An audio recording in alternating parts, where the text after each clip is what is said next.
Associate dean FOA GKU, और reporter के रूप में डॉक्टर अमृतपाल मेहता सर हैं। तो मैं रिक्वेस्ट करूंगा सर से कि प्लीज़ आप यहाँ पर आ जाएं स्टेज पर।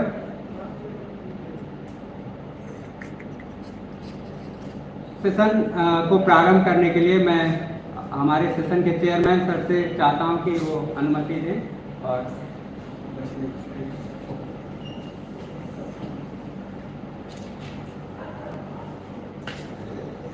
friends, very good afternoon. We are here to start session second of this international conference, and I'm happy that my co-chair Dr. Gurpreet Kaur, Associate Dean Faculty of Law, is already here, and the reporter Dr. Amritpal Mehta is reporter, and most important that our speakers also are here. I think Dr. Swet Kamal is not here, eh? You are okay. Dr. Swet Kamal he will speak on mushroom, and then Dr. Prabjit Singh, shrimp farming. She is not there. Okay. Then third speaker is Dr. Pradeep Kumar Shunija, so he is very much here. And fourth speaker is Dr. S.S. Sindhu. So I think we have enough time, so we will start it here. We want that more audience will come, will join us. So you make your lecture interesting so that more people can join. So we'll start from here, but definitely in your presentation you have already oriented, but definitely in the last if you say few recommendation on the basis of that can be carried forward. So that would be easy for our reporter to write down, so that the recommendation can be noted down. So not taking much time, from our side I invite the first speaker, Dr. Swet Kamal, mushroom cultivation. Please मेरे को आपके बारे में introduction नहीं है, थोड़ा सा आप अपने बारे में बता दीजिए, बाकी दोनों के बारे में तो I can speak something. Okay please. Thank you. Okay you can sit there.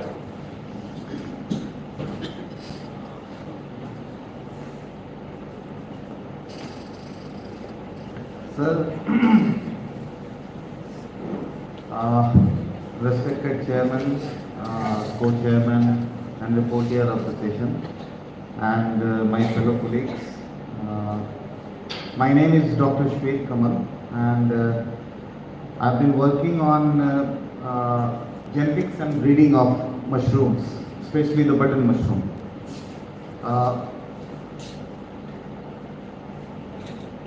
And for the last, I think, 30 years, I have been working on genetics and breeding of mushrooms. Since 1994, I started my work on mushroom, button mushroom. Also, I have been to several countries for different fellowships, and like in France, I was there, in Italy, I was in England. So many countries I visited, Germany, for breeding of mushroom only. So my topic, today's topic is transformation of Indian mushroom industry, prospects and challenges. So here I will discuss the present status of mushroom production in our country, a little bit about the world also, world scenario, and what are the challenges before our country, and how to we go forward in mushroom cultivation and mushroom production in our country. So that we will discuss here. So first of all, 19th century was termed as survival food age. Means at that point of time we didn't have sufficient food. So that was the world survival food age. The 20th century was known as convenience food age, means easy to cook and easy to eat food. But now the 21st century is known as functional food age. So basically, this century is mainly focused on the food which can be the medicine and the medicine which can be the food. And these are the Chinese sayings by Hippocrates that medicine and food have a common origin, and also let the food be your medicine and medicine be your food. So mushroom fits very well in this category. So first of all, what are mushrooms? Mushrooms are neither it is a plant nor it is an animal. It is a separate kingdom called fungi, and it is the second largest kingdom in the in our ecosystem after the insects. Mostly the mushrooms belong to the class fungi, and Basidiomycete and Ascomycete, two classes. Basically, all the mushrooms belong from either Basidiomycete or Ascomycete.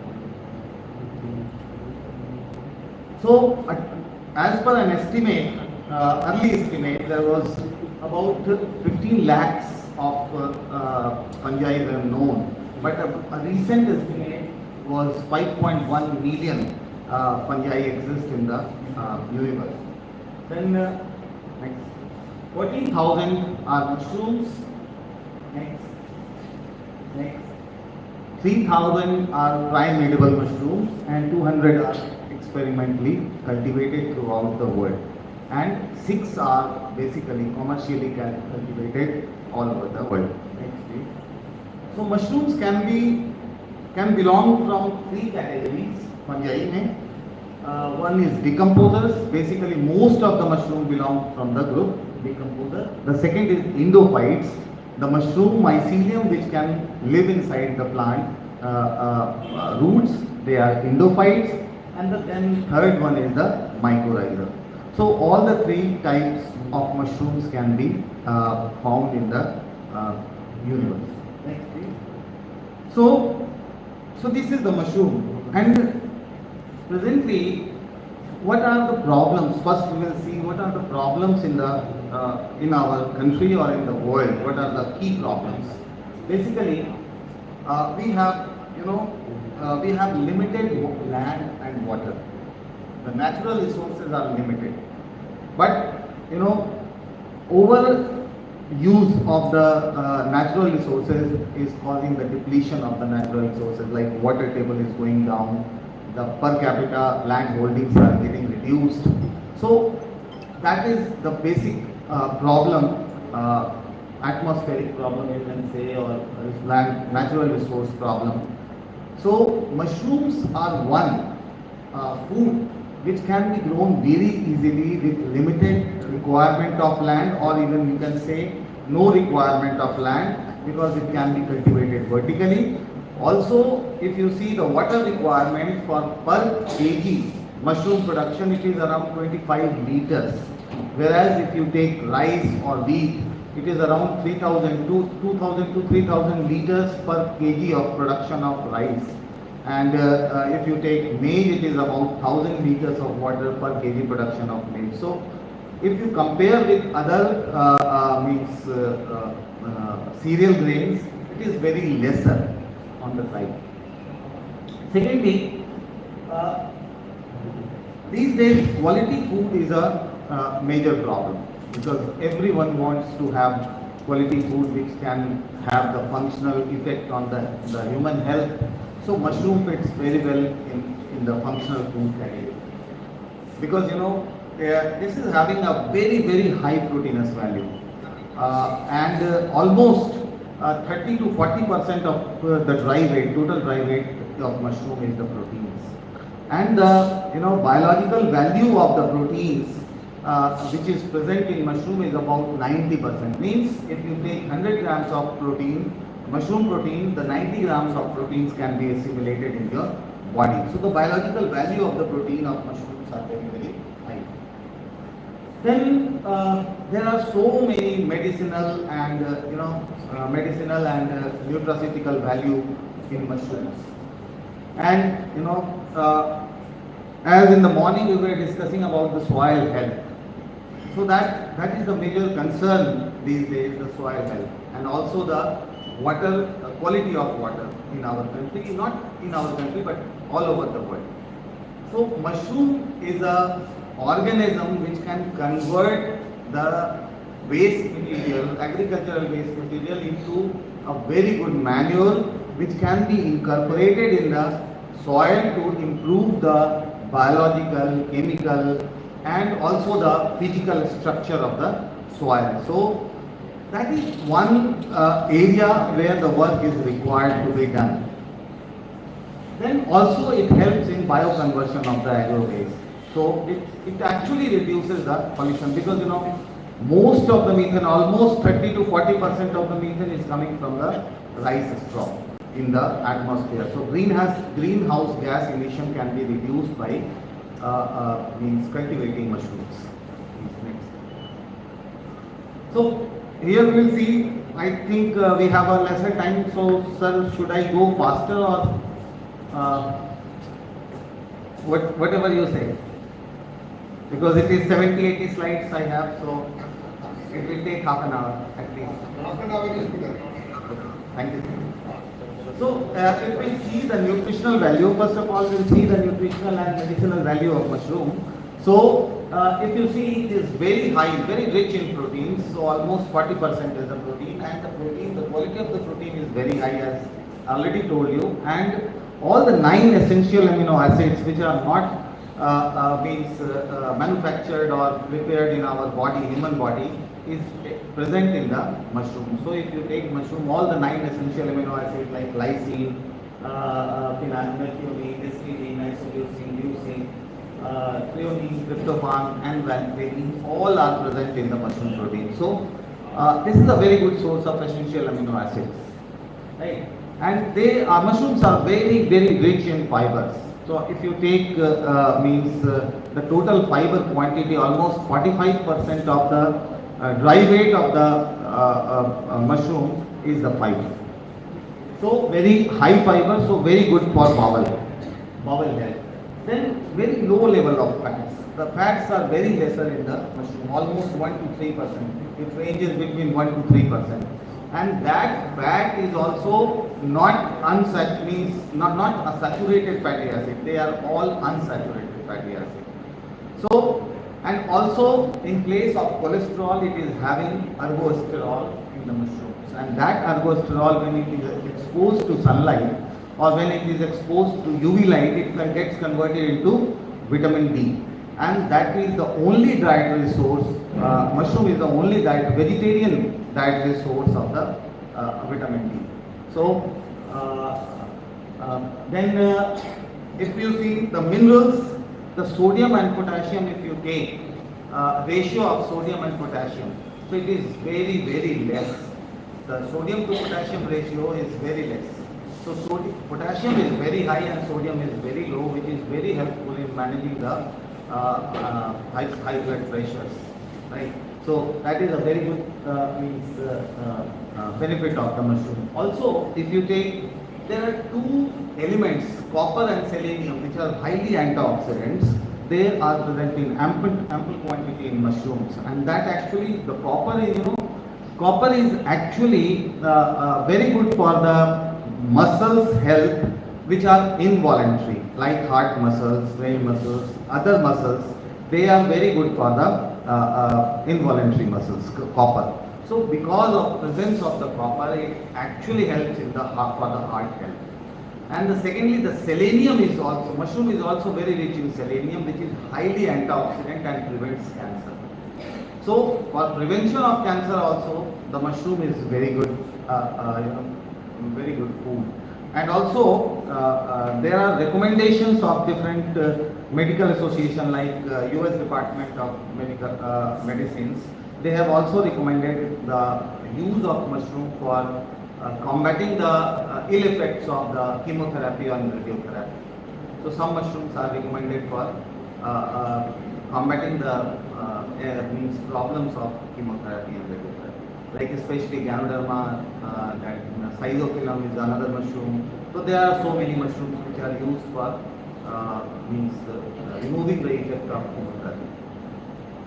Then if you see carbohydrates, almost 40 to 60% of the total is carbohydrate.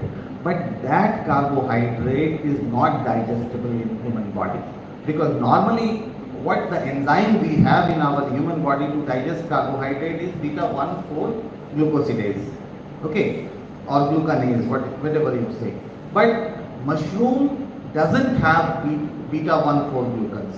It is having beta-1,3-glucans. So these glucans or carbohydrates cannot be digested in human body.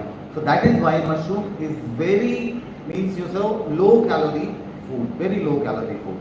And that is why it cannot be digested, but it is biologically active. Beta-1,3-glucan acts as a phagocytes. They act as phagocytes. So they engulf the infections like viral infection, bacterial infection. There are so many effects against different kind of diseases. Then already I have discussed, it is a very good source of vitamin D, or you can say only vegetarian source of vitamin D, and vitamin B12. Both the two vitamins which are the most important vitamins which are said. Because few years back in 2015, around 2015 years, there was one survey in the USA, and they got more than 80% of the people, they are having vitamin D deficiency. And the US Department of Food Administration, they have recommended the fortification of food items with vitamin D, especially with the mushrooms. So that was around 2015-16, and there are so many books and so many papers they have published on vitamin D fortification using mushrooms. So these are the, please. Now medicinal value, if you see, the medicinal value we have already discussed, because it is very good anti-cancer agent, reduces the effect of radiotherapy and chemotherapy, low calorie food, then very good source of vitamin D, low in sodium and high in potassium, then they're very good for heart health. So these are some. Next, already we have discussed. And also mushroom has certain compounds mushroom has certain compounds which act as inhibitors of some enzymes like 5-alpha reductase, aromatase enzyme, which enzymes are actually responsible for proliferation of cancer cells. These are the two enzymes, superoxide dismutase, and then 5-alpha reductase and aromatase. These are the 2-3 enzymes which actually helps the cancer cell to proliferate. And mushroom has certain compounds which can restrict the action of the 5-alpha reductase, aromatase, or superoxide dismutase. So that is a very good effect. So that is why this is also, and it is having also anti-cancerous property. Then it is also having anti-aging property because of the presence of ascorbic acid, tocopherols, phenolic compounds, carotenoids, and flavonoids. Next, please. So these are some chemical compounds which are present in different mushrooms, and their action I have given it. Lectins is present in the button mushroom, which enhances the insulin secretion, so controls diabetes. Lovastatin is present in the oyster mushroom, especially, which we call as dhingri in common. And lovastatin is a statin group of compound which is actually helping in reducing the cholesterol levels in our body. Okay, so that lovastatin is present in the oyster mushroom, and that lowers the cholesterol. Then in shiitake mushroom there are two compounds, pyridine and lentinamide. Both the compounds are antioxidant agents and they fight against cancer. Then in another mushroom, lion's mane mushroom is there. It is also known as Hericium erinaceus. there are two compounds again, herisone and glycinine. So two compounds are present which are very good for neurological health. So they help in build-up of nerves. So any kind of nervous problem or nervous weakness in the body, they help. Means even the memory power, it enhances the memory power of the human body. So normally acts as and you can say like paracetamol. It calms down your nerves. Next please. Then cordyceps. Cordyceps is another mushroom which is also known as CITAAS. So cordyceps mushroom is most sought of mushroom in the world, and cost of cordyceps sinensis, that is one species, is almost more than a cost of platinum. Means one fruit body of 1 gram or even lesser or 0.5 gram, it costs around $20 to $30 one fruit body. So it is very, very costly, and this is having many type of effects. As you can say, it is hepatoprotective, it is renal protective, it is cardiovascular protective, it is respiratory system protective, it is nervous system protective, reproductive health, it is very helpful in reproductive health, improves immunity, stamina, everything, endurance. So this is called as a miracle herb. This cordyceps, but cordyceps sinensis, it can only be collected through the wild. We cannot cultivate it. But the another species of cordyceps, that is known as cordyceps militaris, that can be cultivated artificially. Then Then in another mushroom, winter mushroom, flammulina, ergothiamine and proflamin, though these are the two compounds which are antioxidant and anti-cancer. And Ganoderma. Ganoderma is a mushroom which is called as mushrooms of immortality. Means it is also known as rishi mushroom. अमरत्व का mushroom कहा जाता है कि इस mushroom को जो भी खाएगा, he will never die. And Ganoderma is having more than 300 types of chemicals, bioactive compounds, which actually helps in all the types of diseases. Any type, you name any kind of diseases, Ganoderma can cure. So this is actually a panacea. And in Chinese civilization, the Chinese, they worship Ganoderma fruit body. So this is means the mushroom. Please next. This is source of lovastatin, already discussed. Next. Shiitake. Next. This already we have discussed. Next. So these are some activities of lentinan compound: anti-tumor, anti-cancer, anti-thrombosis, anti-asthma, antivirus, anti-cholesterol. Stimulate macrophages, lymphocyte activity, stimulate during cancer treatment. Next. This is cordyceps. This is the one chemical which is the most short of chemical. Next. Yes, one more thing. We have till date, we have only 2 antibiotics. Actually, penicillin and streptomycin. There is no third antibiotic invented till now. All the antibiotics which are available in the market are the derivatives of either streptomycin or the penicillin. No other antibiotic is available, either class 3, generation 3, or generation 4 antibiotic. All are developed from either streptomycin or penicillin. So, but mushroom is, recently it is discovered that mushroom is a third kind of antibiotic which is known as scleromethylin, and this is having a very wide spectrum against different kind of bacteria. So the people are working on this scleromethylin, how it is affecting the body, and what is the positive effect, what are the negative effects of the scleromethylin. So, but still the studies are going on. Next please. Next please. Next. So almost 130 types. 130 types of medicinal functions the mushroom has been detected with. So there are so many researches are going on mushrooms for development of medicine. Next. So now coming to the history of the mushroom. So I will not take much time in this. So China is the first country who cultivated the mushroom, and I think it is in 600 AD. First time China cultivated the auricularia mushroom, which is known as Woodier mushroom. And the real commercial venture has started in around 1650 in French mushroom caves, in France. So, if we see the world scenario, since the starting of the mushroom cultivation, almost 252 times increase in mushroom production is there during 70 years, 7 decades.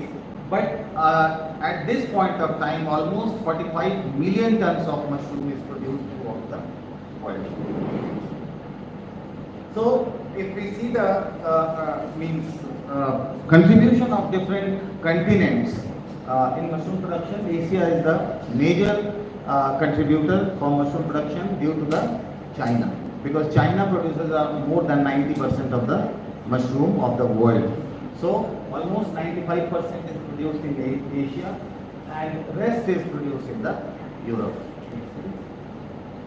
So China, you can see 41 million is produced by China only, second is Japan, third is Poland, fourth is United States, fifth is Netherlands, and sixth is India.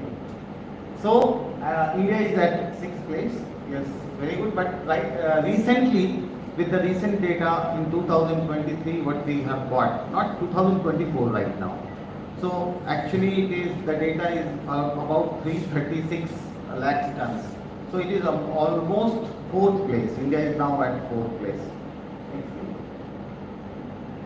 So if we see the relative production of different mushrooms, initially the mushroom was known as only button mushroom. No other mushroom was known. So mostly button mushroom was produced.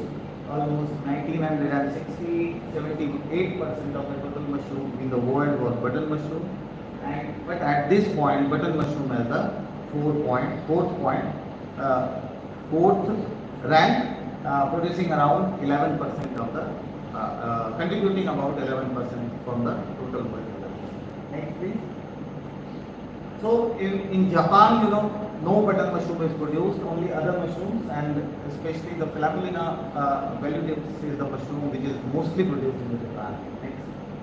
In USA, 98% of the total production is the button mushroom. If you take Australia, it is also 95%. In Europe, also 95%. But means all the Western countries, they are producing more than 95% button mushroom. And Eastern countries, especially the East Asian countries like China, Malaysia, Japan, Korea, Indonesia, so they are producing basically the other mushrooms, and they are producing in a very large quantity, and that is why the button mushroom share has gone down to 11%. Next. Yes. So in China, if we see the consumption of mushroom in different parts of the world, in India we are almost consuming 150 to 200 gram per capita per year. Means one person is consuming only 200 grams in 1 year. But if you see an average of European countries, it is around 7 kg per capita per year. And in China, it is about 30 to 31 kg per capita consumption is there for mushroom. So we have an ample opportunity for the mushroom to grow. Next please. Now history, if you see the history of mushroom cultivation in India, in 1961, FAO has given a project on mushroom production to Himachal Government of Agriculture, and there we have started the mushroom cultivation in 1961. And later on, 3 experts from FAO, Dr. E.F.K. Mantle from Netherlands, Dr. W.A. Hayes, and Mr. J. Tani. 3 FAO experts were there from USA and Netherlands, and they actually established the mushroom cultivation in India. And Then 1983, our institute, Directorate of Mushroom Research, was instituted in 1983, and also the All India Coordinated Research Project on Mushroom was started at that point of time. Next, please. So, India is now fourth in the world production.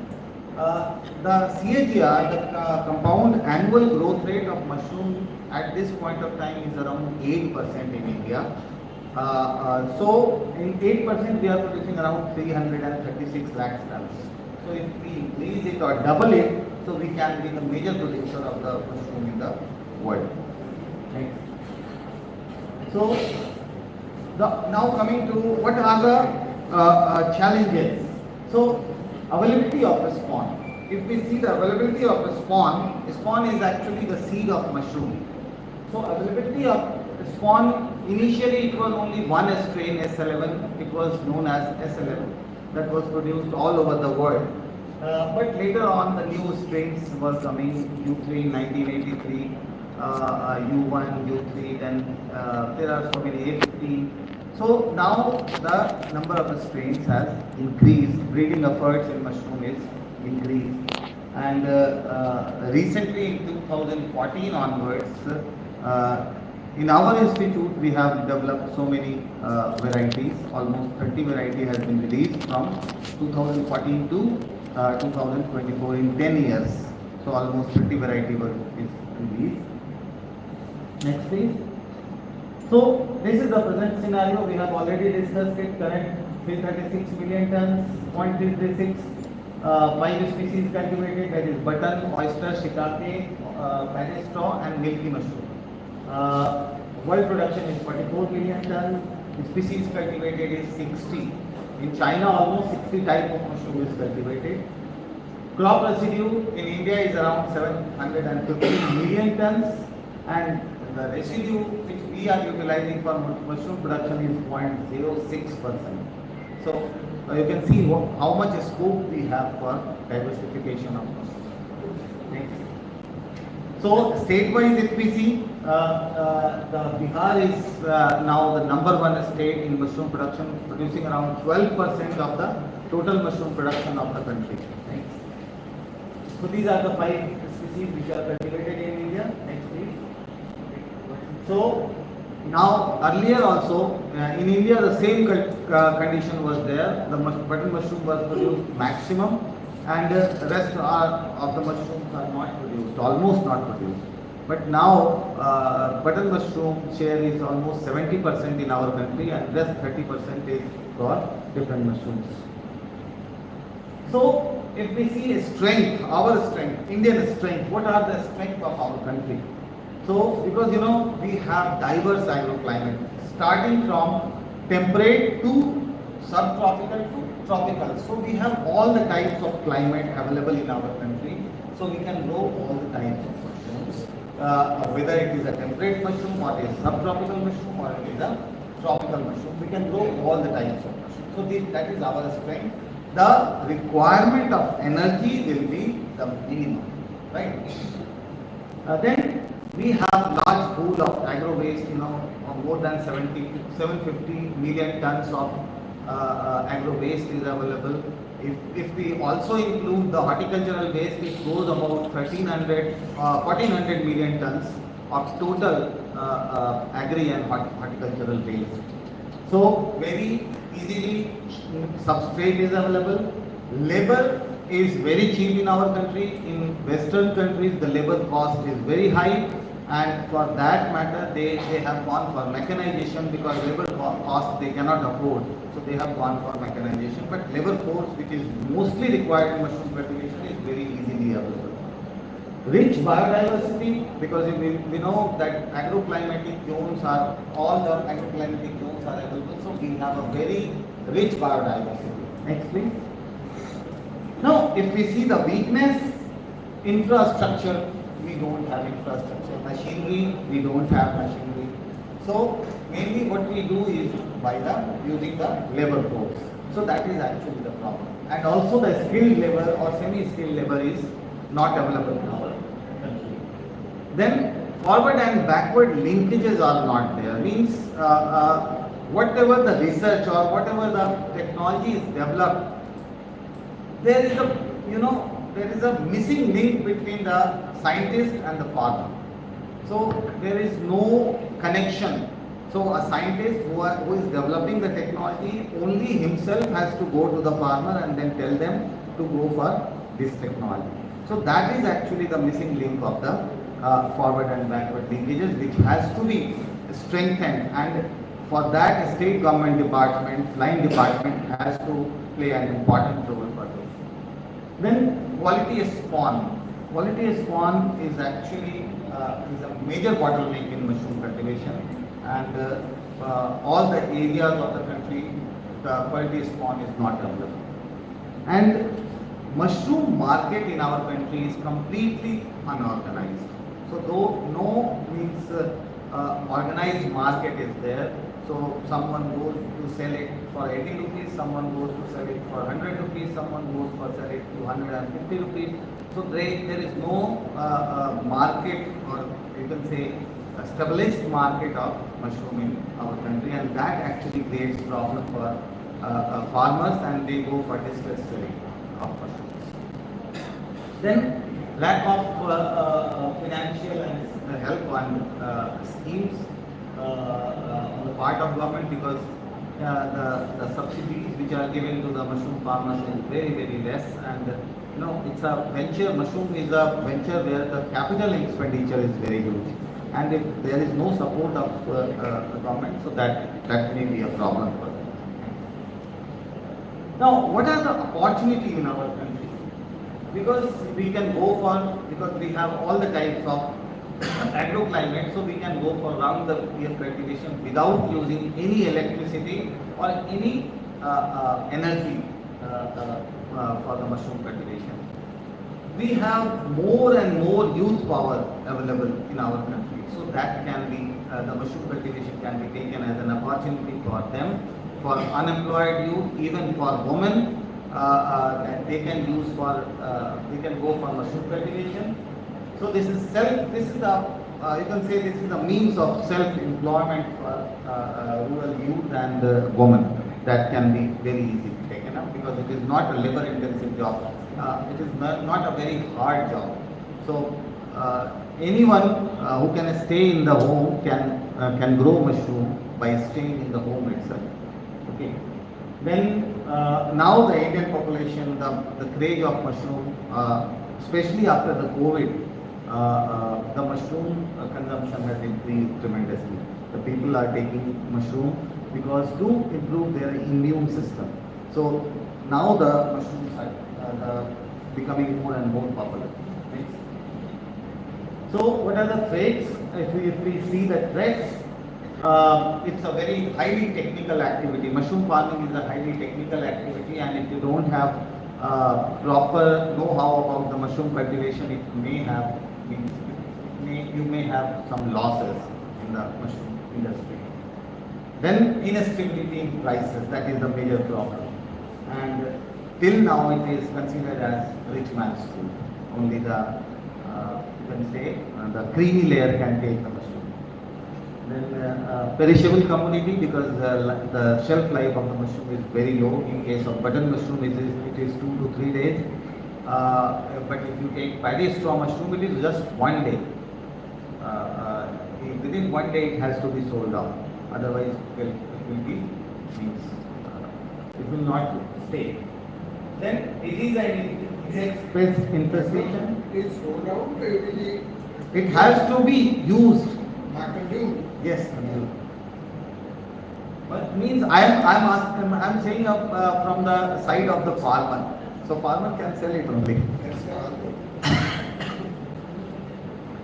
So this actually marketing and consumption market chain has to be developed for mushroom. Next, please. So recently we have already discussed 30 types of mushroom we have cultivated in our institute. Next. These are some like Camelina, Sizophyllum, Grifola, Panus, then Isaria, Panus lepomoti, Lanthinus trigoninus, Rhizicium species. So some are edible, some are medicinal. Next, This is one of the new achievements, the Gucci, the Morchella. Morchella is the mushroom which actually which would not be cultivated means anywhere in the world. China has cultivated, I think, 5-6 years back, and now we have successful in cultivation of morels. But this is in under natural condition, or you can say semi-natural condition. This is not a completely controlled condition, so we are trying to do it in a controlled condition so that it can be grown round the year. Because the cost of morels in the international market is very high. In India, the dried morels are costing around 30,000 rupees a kg. And if you take it to international market, it goes more than that. So this is a very good, if we are able to cultivate it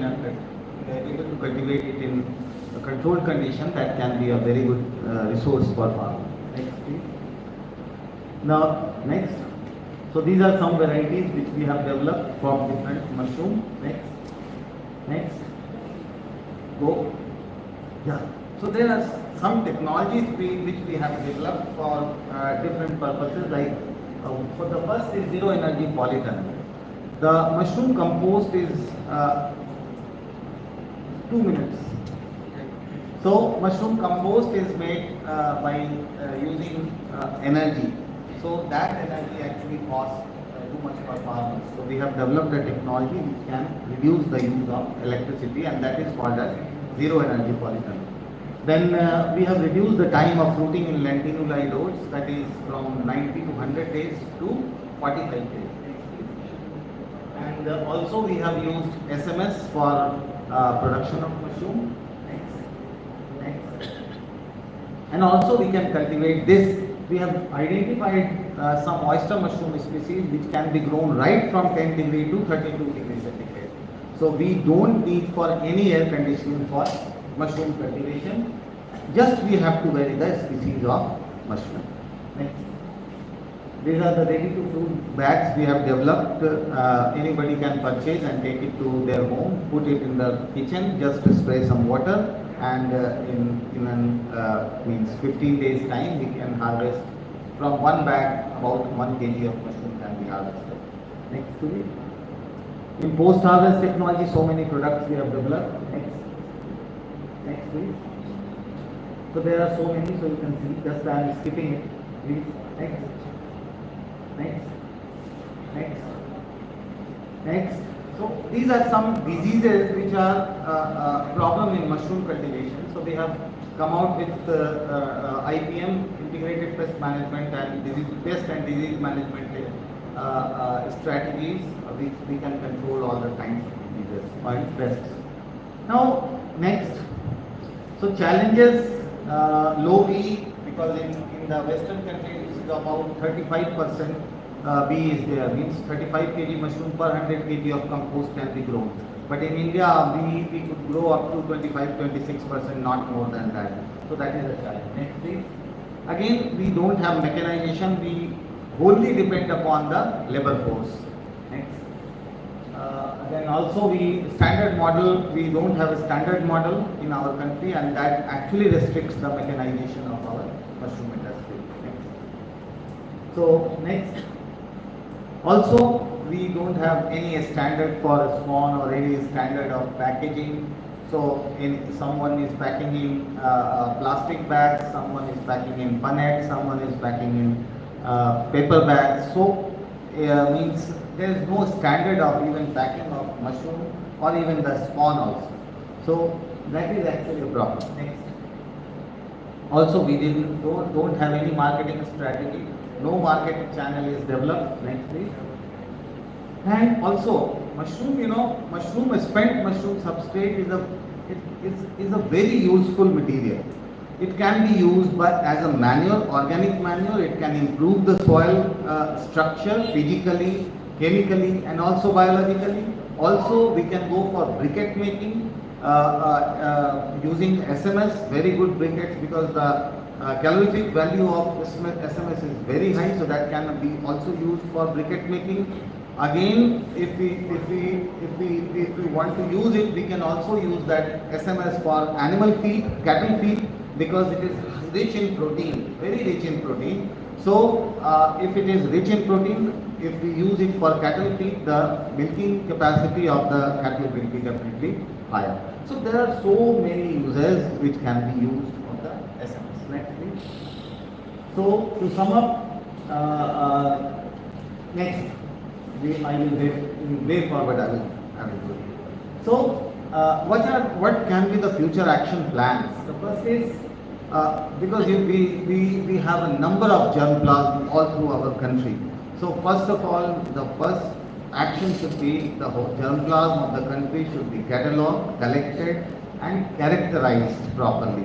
Because till now we don't have means the characterized germplasm, because even if I am heading the germplasm bank of ICR Directorate of Mushroom Research, and almost 5,000 cultures we have, and I think we have characterized till date we have characterized almost 500-600 cultures only.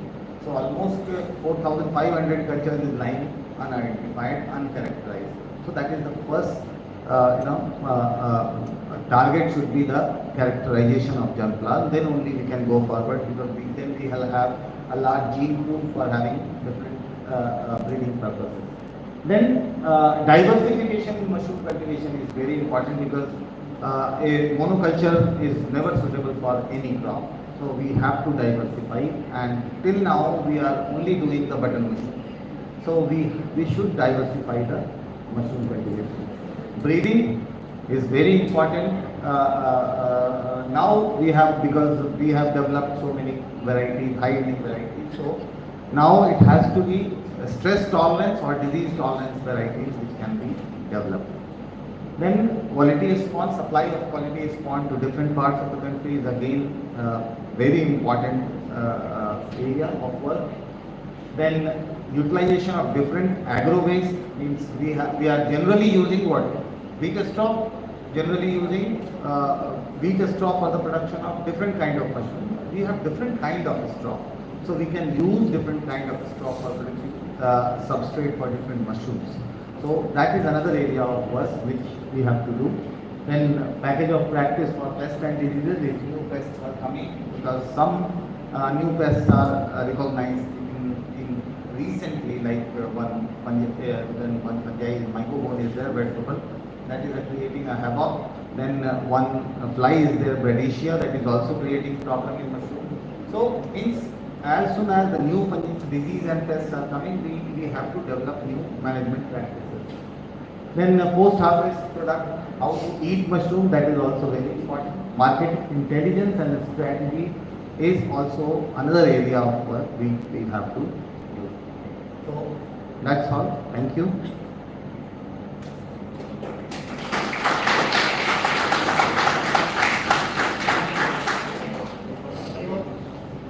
Thank you very much. So any question? Anybody can have any question?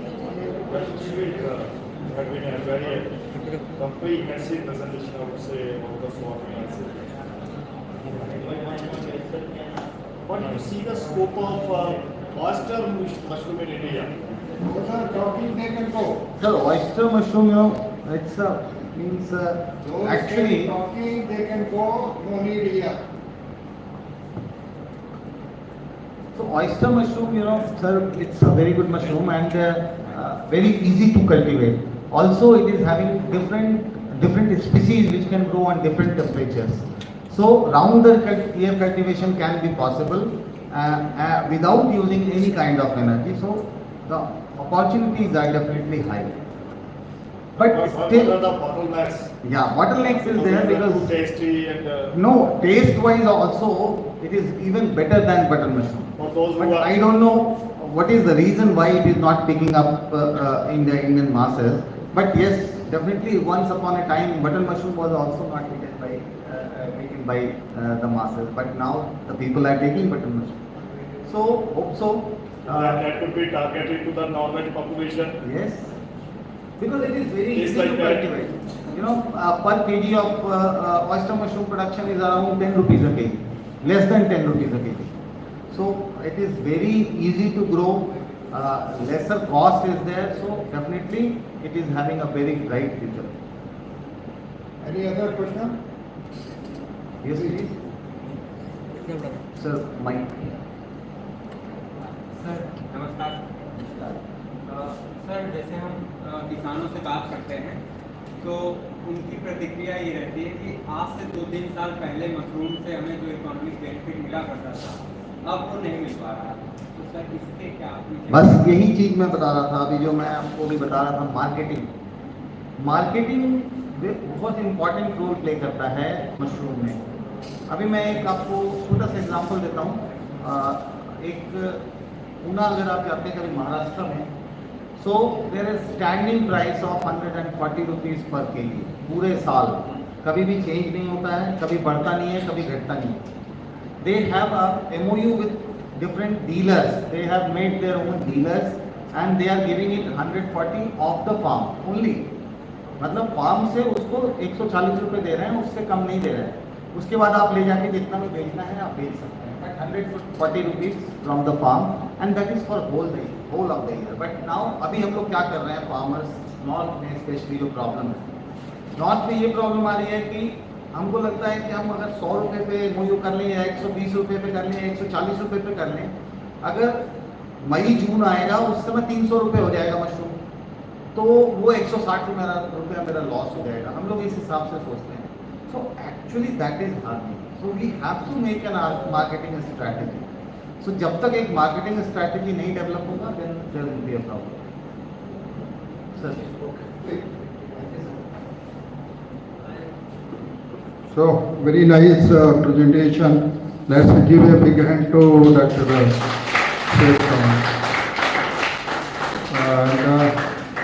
And our next speaker is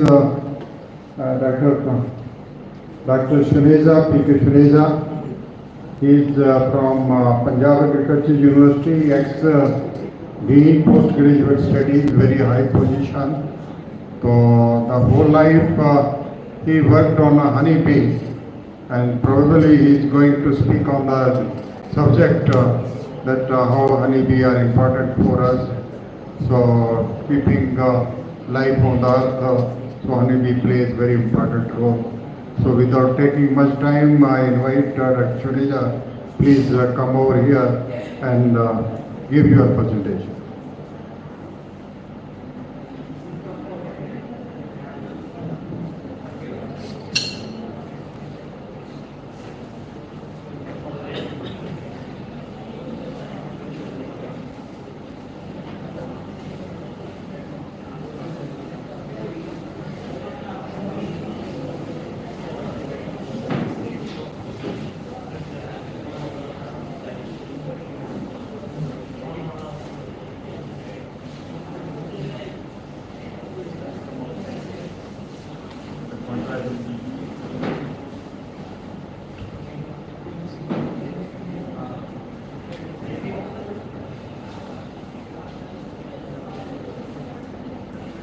Thank you, Dr. Sandhu, for introducing.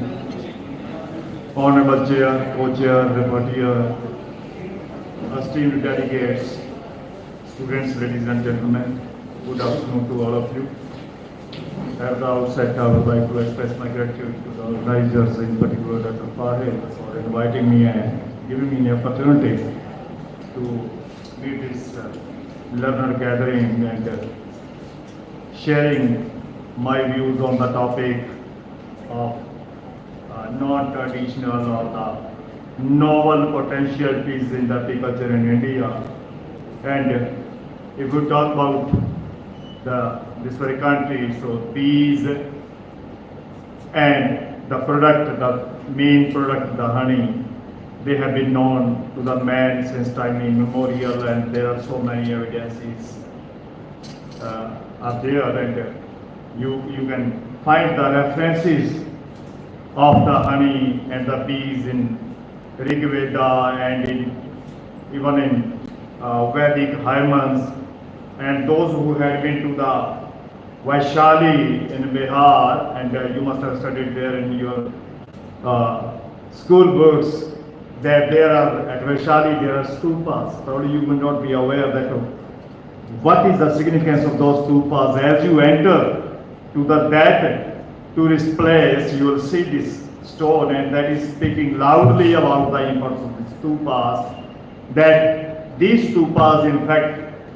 these were built up in commemoration of the offering of the honey to Lord Buddha, because Lord Buddha used to visit that place every year.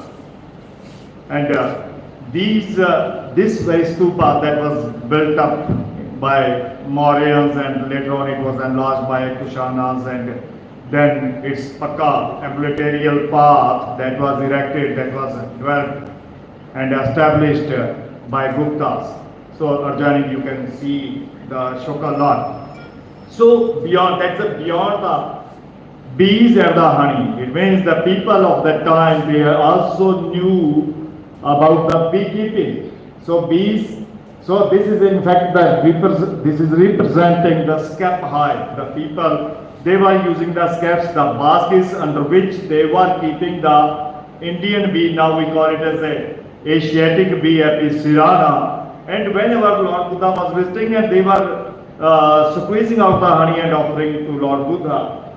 And here you see this stone slab that dates back to 2 BC and has been excavated from Gandhar in Punjab, in Pakistan, and now it's lying in Prayagraj Museum. And if you see the left side picture, so that is depicting the offering of honey to Lord Buddha by the locale of that very place. So, because my topic is talking about some non-traditional potentialities, opportunities. If you look at the layman definition, we say it's a science and art. Science, because here we are dealing with the creatures which have the stereotype in behavior, their behavior is fixed. And understanding their behavior, that is a prerequisite for developing any package of practices. But if we go ahead with the new millennium definition, I will not be going and explaining the definition, but here this is speaking about that there are many more potentialities than producing only the honey, getting only the honey, harvesting high products. It is not speaking about the honey, high products, whatever you can get out of the hive. You must harness each and everything, not use, but you say in any way you can make use of them. Then beyond that, harnessing the colony ecosystem, that even the environment, colony, within the colony environment you can harness and can use for any purpose, say in epitherapy, that's including its sound, including the smell, including the vibrations. Then, of course, the most important, we are all the agricultural persons, so pollination services which are welcome to you. And yes, my predecessor here, he was talking about that, about the social conditions. Yes, because all the package practices, they must commensurate with the social condition of the people, about their economic conditions of the people, that what kind of the beekeeping that is to be adopted, and of course it must not be destructive to our environment. And when I was talking to a science, only studying a little bit, I would say a little bit about the bees. The gentleman Carl Frisch won the Nobel Prize in 1973 by deciphering the dance language. That dance language, which the bees, they are communicating amongst themselves only for depicting 2 things, that's the distance and direction of the food. That how far the food is and which direction you have to move. So that is depicted through the dances which are performed by the scout bees, and all other then the recruits, they look at and they follow those dances. And but beyond that, if you look at the science angle, lot of scope.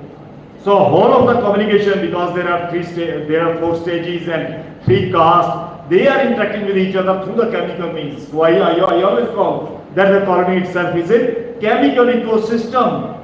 All that the presence of every stage and every caste is made felt through these chemicals. And talking about the scope, so there is a lot of scope, because we are not having 1 or 2 bee species. We have a large, nearly 21,000 over the globe, and India is constituting 3.61 great diversity. And if we segregate the honeybee species, so out of the 8 honeybee species known in the world, India houses five species, including the 4 traditional honeybee species. And if we talk about the other honeybees, sometimes those are also, there are stingless bees, but they are also collecting and storing surplus honey than their requirement, and sometimes they are also put into the category of the honeybees, but those are really the truly the stingless bees. So 26 species we are having, and the people in the particular down south, in the Kerala, in the Tamil Nadu and northeast, so they are doing this kind of activity. They are having these stingless bees and are earning their livelihood, and they call it as a meliponiculture. But these are the 4 traditional honeybee species, and we are lucky enough here in our country that we have got all the 4. You go to the North America, you go to the Central America, South America, Europe, Africa, Australia, you will find only 1 species. But here, it is in this region that you have got all the 4, and they are well adapted. And out of the 4, on the left side 2, they are the wild ones which can't be hived. And on the right side, we are having the 2 which are the hive, which you can, people use the word domesticate. However, there is no word as a domestication in the agriculture science, in the archaeology, but just for you as a layman person. So these 2, they can be kept in the hives, on the right side. And out of the 2 here, the Apis mellifera, that is the exotic one that was introduced by the Punjab Agricultural University into India. So these are the 4. And so this slide is depicting the kind of their nest, and when all the babies sitting together, so how do they look like? And I will discuss a little one by one. So Apis dorsata, you know that it's called the raw bee or the camel bee, very highly ferocious. This can very easily be identified. One is that it is the largest of all the 4 honeybee species, and then it has a very great distinction that this is the only bee species which is having the smoky wing. This is a wild bee that can't be kept in the artificial hives, and it is a, yes, it has a problem. One is the ferocious, it is highly ferocious. Then there are reports that once and raised, they chase the persons for while they are together. And there are reports that the persons, they have died into the water body, and they will keep hovering over the water body, that the person will come and they will sting. So such is because that, why so? Why it is so ferocious? That is because of the kind of the nature of the chemicals which are present in the alarm pheromone of this particular honeybee species. And then strong absconding tendency.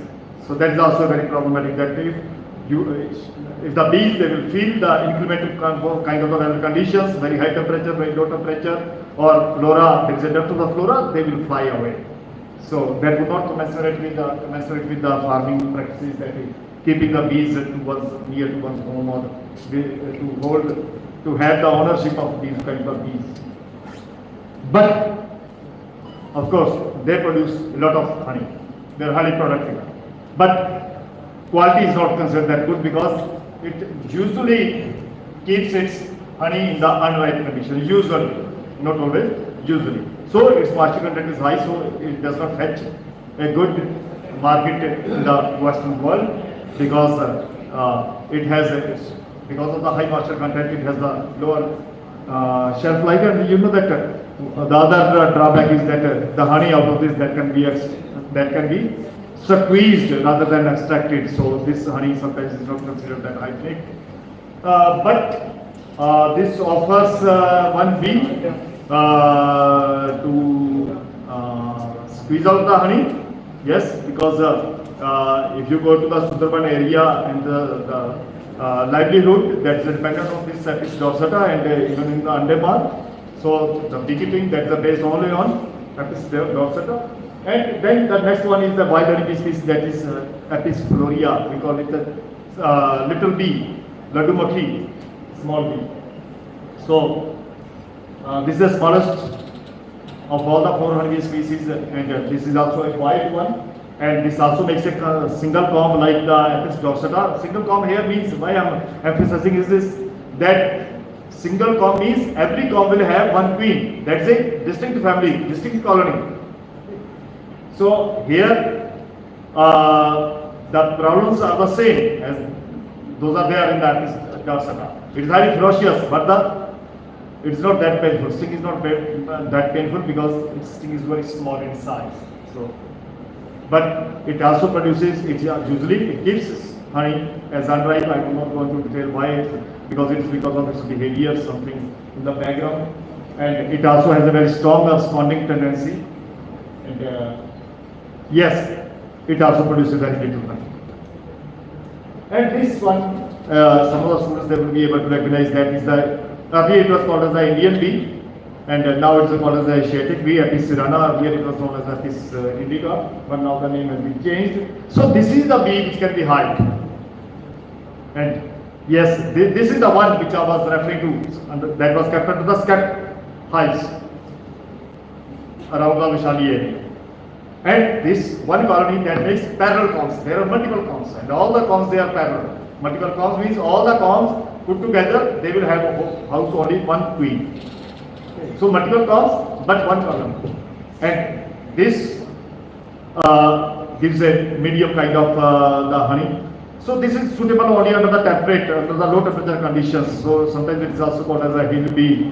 So it is the most suitable in the hilly and mountainous regions. But the good thing is that it produces the ripe honey which has the export market, and the honey of this species that can be exported.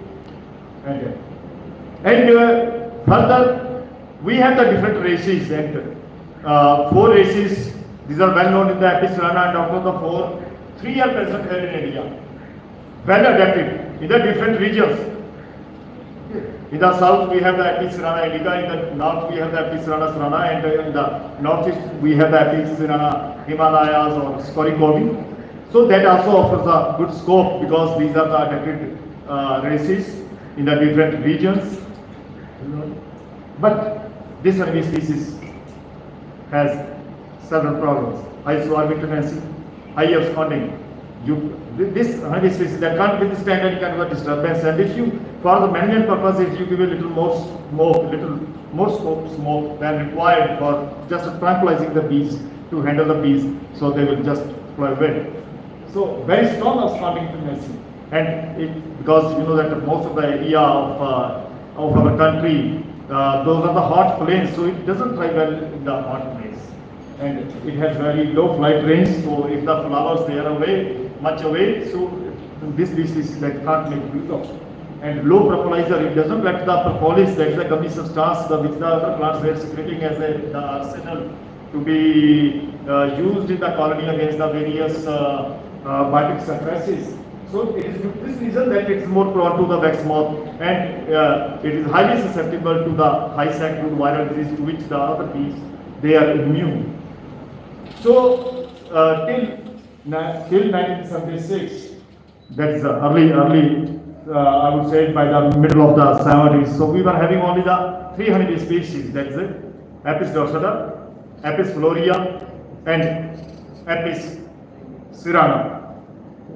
And because of the problem with the Apis cerana, so our scientists they have always been thinking that they should have a species which should be free from all these problems, and they knew that there is one such honeybee species, that is Apis mellifera, that earlier was called as a European bee, but now it is called as Western honeybee.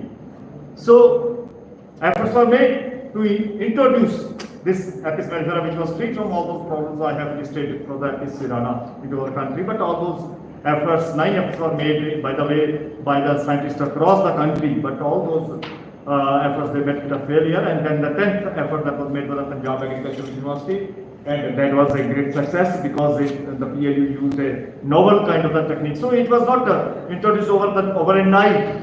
So introductions they were made in 62. All the introductions, 4 introductions, those were just failed. Then 3 introductions in 63. All those failed. Then first 2 introductions in 64. Those were also failed. But our scientists insisted they were after that they have to make it a success. And ultimately we got the success. And then for another 10 years, so a lot of work was carried out on this honeybee species, that how it is behaving in the different, how it's functioning in the various climatic conditions, particularly in the different season. And when complete package of practices was ready. देखेंगे अभी देखो उसके बाद में देखते हैं संजू का programme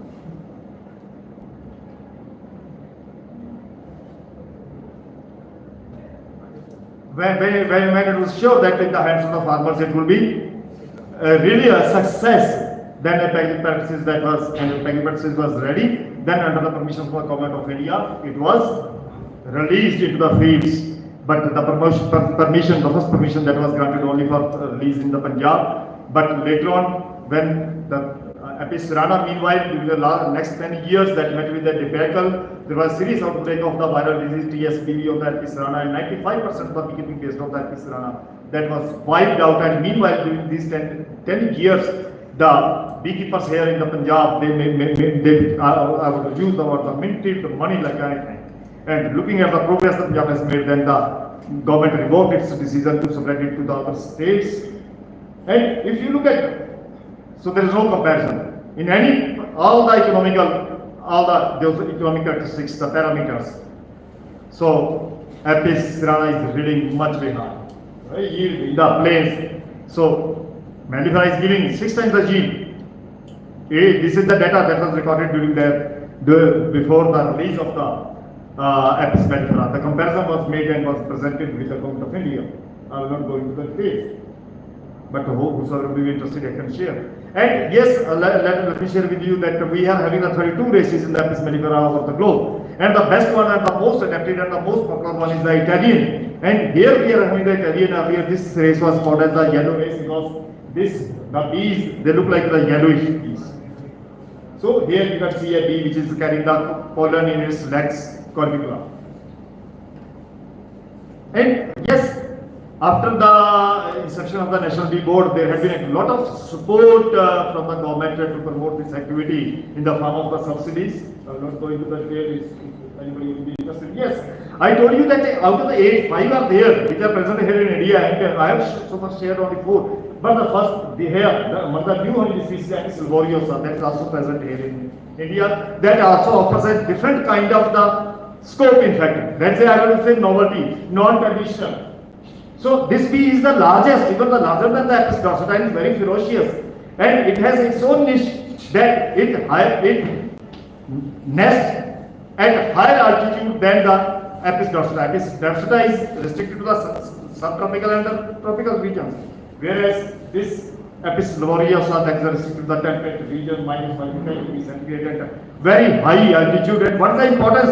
I think you must have seen sometimes some of the movies trending on the your WhatsApp, that this is the honey which causes the kind of the hallucination, because here this bee that is very fond of listening to the rhododendron, and the nectar carries the granotoxin and antimetabolite, and that causes the hallucination. And if it is taken, it is consumed in larger quantities, sometimes it causes a problem even up to death. But many people, here sometimes the honey that is exported, and there is a demand from the Europe as a kind of the drug.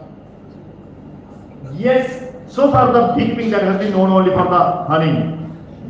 So we are rating the honey to giving honey a very high value. So it is a natural average it is presented as. So it's a fructose rich enzyme enriched, because when the bees, they are returning, they are getting the nectar back from the flowers, so when they are regurgitating, they also add their own body enzymes, and that makes not only the nectar enzyme rich, but also converts the nectar into the honey. So I will not go into the detailed process, and this is considered as a supplemented food. Yes, the melicolony, the stingless bees, so they also provide us the ripe honey, but only 100 to 200 gram. And yes, here in India, we have made the rarest of the rarest feed. Government of India on 16th of April of 2009 gave Punjab the approval to run a special train from Ludhiana to Mumbai, carrying exclusively honey for export purpose, that was having the 90 compartments, and that was known as honey train. It was named as a honey train. rarest of rarest, only unique. And then 2 trains, they were run after one after another on 15th of April of 2011, carrying 4,000 tons of honey for the honey export. And a little bit of statistics. Yes, this 76 I shared with you. It was a 76 that the Punjab Agricultural University released this Apis mellifera into Indian soil, I would say. So that here is considered. Whatever commercialization and industrialization now you see at the national front, that took off in 1976 with the release of the Apis mellifera by the Punjab Agricultural University. And that is known as the advent of the commercial agriculture in India. So within a short period of time, we have become the second largest honey producer in the country after China. Yes, there is a big gap is there. And we are the third largest exporter. And during 2022-23, we exported the honey to 76 countries to the for a sum of $229.26 million. Why I have written the fourth? Because in the monetary terms, New Zealand comes in between, because New Zealand is exporting a unique kind of honey, that's called the Manuka honey, which is sold at a very premium price, more than $1,000 $1,000 sometimes a kg. So if you look at the monetary terms, so New Zealand that comes at number 2. Otherwise, after first is China, second is Argentina, and third is India. And if we look at our export share is very close to the Argentina, and we are also very close to the export share of the China. Not a big difference, but if you see the honey export shipments which were made from India, so we are at number 1. We made 126,000, more than that, consignments we have exported. And our exporters, number of the exporters that have the largest in any country in the world, that's more than 6,000, and our import clientele, our customer clientele, that's the largest, we have exported it to more than 15,000 farms. And yes, I have shared with you that our 60% of the total production that's being exported, and out of that 80% is going only to the one country, that is to the USA, followed by the UAE, Saudi Arabia, and a little is also going to the Canada. So 80% to one country. And if you look at the net export value, in the net export value, we have relegated the China behind, and we have come at the number 3 with net export value of $225.5 million during 2022. And if we look at our growth of all these countries, so we stand at number 1. New Zealand now it was number 1 in the previous slide, but the growth had been negative over 2021. That is in minus the New Zealand registered minus growth of 18.5, whereas India is number 1 with the growth of 76.8. And if you look at the honey market here in India during 22, so it was rated at 23.3 billion rupees, and it is expected that by 2022 it will touch 38.8 billion rupees at a growth rate of 8.4%, while at the global level the growth is only 5.8%. And if you look at global honey imports, so USA that stands at number 1. USA is producing around 88,000 tons of honey, and more than its production, it is importing every year. So single country importing around 32% of the global honey. Single. So that was honey to the USA is consuming. And you see Germany nearly 13%, Japan 7%, France 6%, UK 5%. So these are small countries, so that much is their consumption that they are importing a lot. And if you see the honey consumption, yes, even honey imports by China, by India itself. Now we are number 2 in the production, we are number 3 in the export, but a little we are also importing, and the major chunk that is coming from the Spain. 40% of the honey India is importing from the Spain, followed by Bangladesh. From Bangladesh, in fact, we are getting the Sundarban honey, that is Dorsata honey, and a little is also coming from the USA and Canada. And if you look at the honey consumption, so China stands at number 1, USA, number 2, Turkey, Iran, Germany, Russia. You say that these are very large countries, and so large consumption is expected. Then you also see 7 to 11. These are very small countries. So they are also having the rating, and we don't. We are such a large country, but we are not having the rating. But anyway, if you are talking about this is large country, so let us have it per capita per annum. Look at this figure. So per capita per annum, Turkey stands at number 1 with 1,300 gram per annum consumption, and then followed by Canada. Now it was at number 12 in the absolute terms per capita per annum. So it is 1.14 kg, and then Germany and Iran at 1 kg, and USA at 700 gram, and Russia at 420 gram, and we are consuming only 37.1 gram. So apiculture that has made the strides. Why? The reason being, there are some characteristic features, because we have been always asking that, okay, if you want to increase your profitability, farm profitability, go for the diversification of the agriculture, and we look at all the other, we have the other components of the diversification in agriculture like dairy, piggery, floriculture or rabbit or emu, but to the extent that apiculture has flourished, that is unique. The reason being, low initial investment, maybe the two major inputs, that's the hive and the bees, and low cost technology. All other equipment and appliances, those are very, very small and much cheaper. And on both of these, there are a lot of subsidy schemes from the state, from the center. A lot of support is available. And least labor intensive, least time requirement, only 5 minutes you need to spend per week, or after 10 days. If you're spending seriously 5 minutes, so there is no question that your production will come down. You don't, unlike the other activities, you don't need any section structure. You can keep the colonies along the canals, along the rivers, across the states. People, because why the Punjab is so successful? Because the migration has become the way of life of the beekeepers. And early returns, by accounting for all the costs, this is the only activity which can give you the profit. No offensive smell, dairy, poultry, piggery, and you go. So you may have some kind of a smell or some mosquito of these kind of flies breeding. But if you go to any apiary, particularly with the nectar flow, you will have the so sweet fragrance. And anybody, even there are many kids who have adopted the beekeeping. And apiculture so far has been restricted to the honey, and beeswax during the honey extraction, that is coming along with another product. But so far the market, the honey market has been a monopolistic, and only the private boards are control. And you have seen that at the domestic level, we don't have any market because the consumption is too low. We don't have the much of this big domestic market, and so the price situation is too fluid because the farmers, they are exploiting.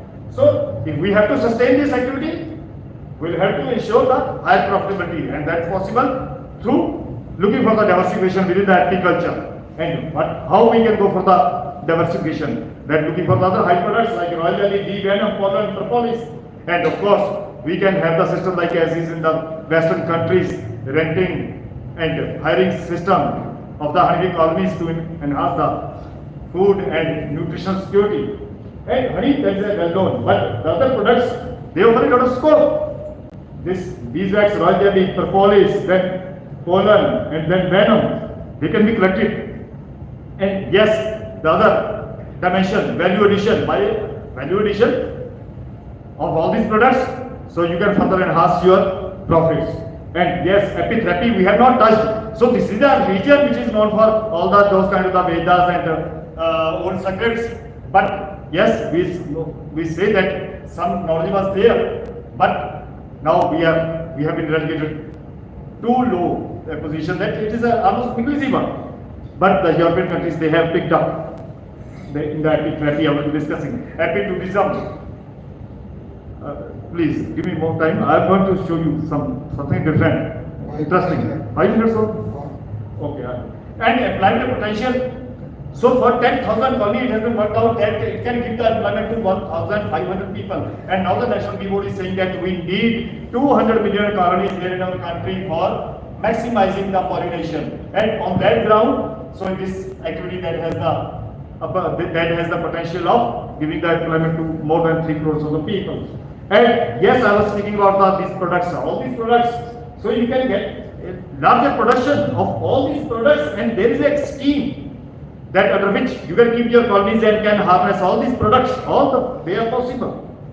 And yes, now you look at this slide that depending upon the quality and the package size, the price is highly variable. Only the pollen you can sold at rupees 7,000 per kg. Per code is up to 10,000 rupees a kg. Royal jelly up to 32,000 rupees a kg. And bee venom, hold on, look at the figure, 22,000 rupees per gram. Per gram, that's a 3 times that of the gold. Beeswax 1,600 rupees. Queen bees, there's a lot of scope here in this region, but there are very few people. So that this activity that can be harnessed, only sole business that can set up only for breeding the bees. There is renting of the colonies. Okay, yes, we are picking up now. There is some awareness is there. Yes, for the apple pollination, the crop growers, so they are paying to the beekeeper up to 1,300 rupees per colony, and they are in the south on pomegranate, on drumstick, on onion seed production. So beekeepers, they are charging up to 4,000 rupees per colony.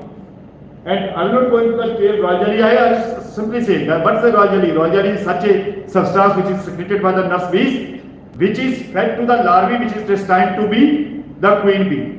Otherwise, genetic makeup is the same as that of the worker bee. Only the food factor, that makes a very big difference. And this is the food which is given to the queen throughout the life. And we have the technology, and that can be produced into any quantity. And yes, these are the established benefits, pharmacologically proven and recommended by the FAO.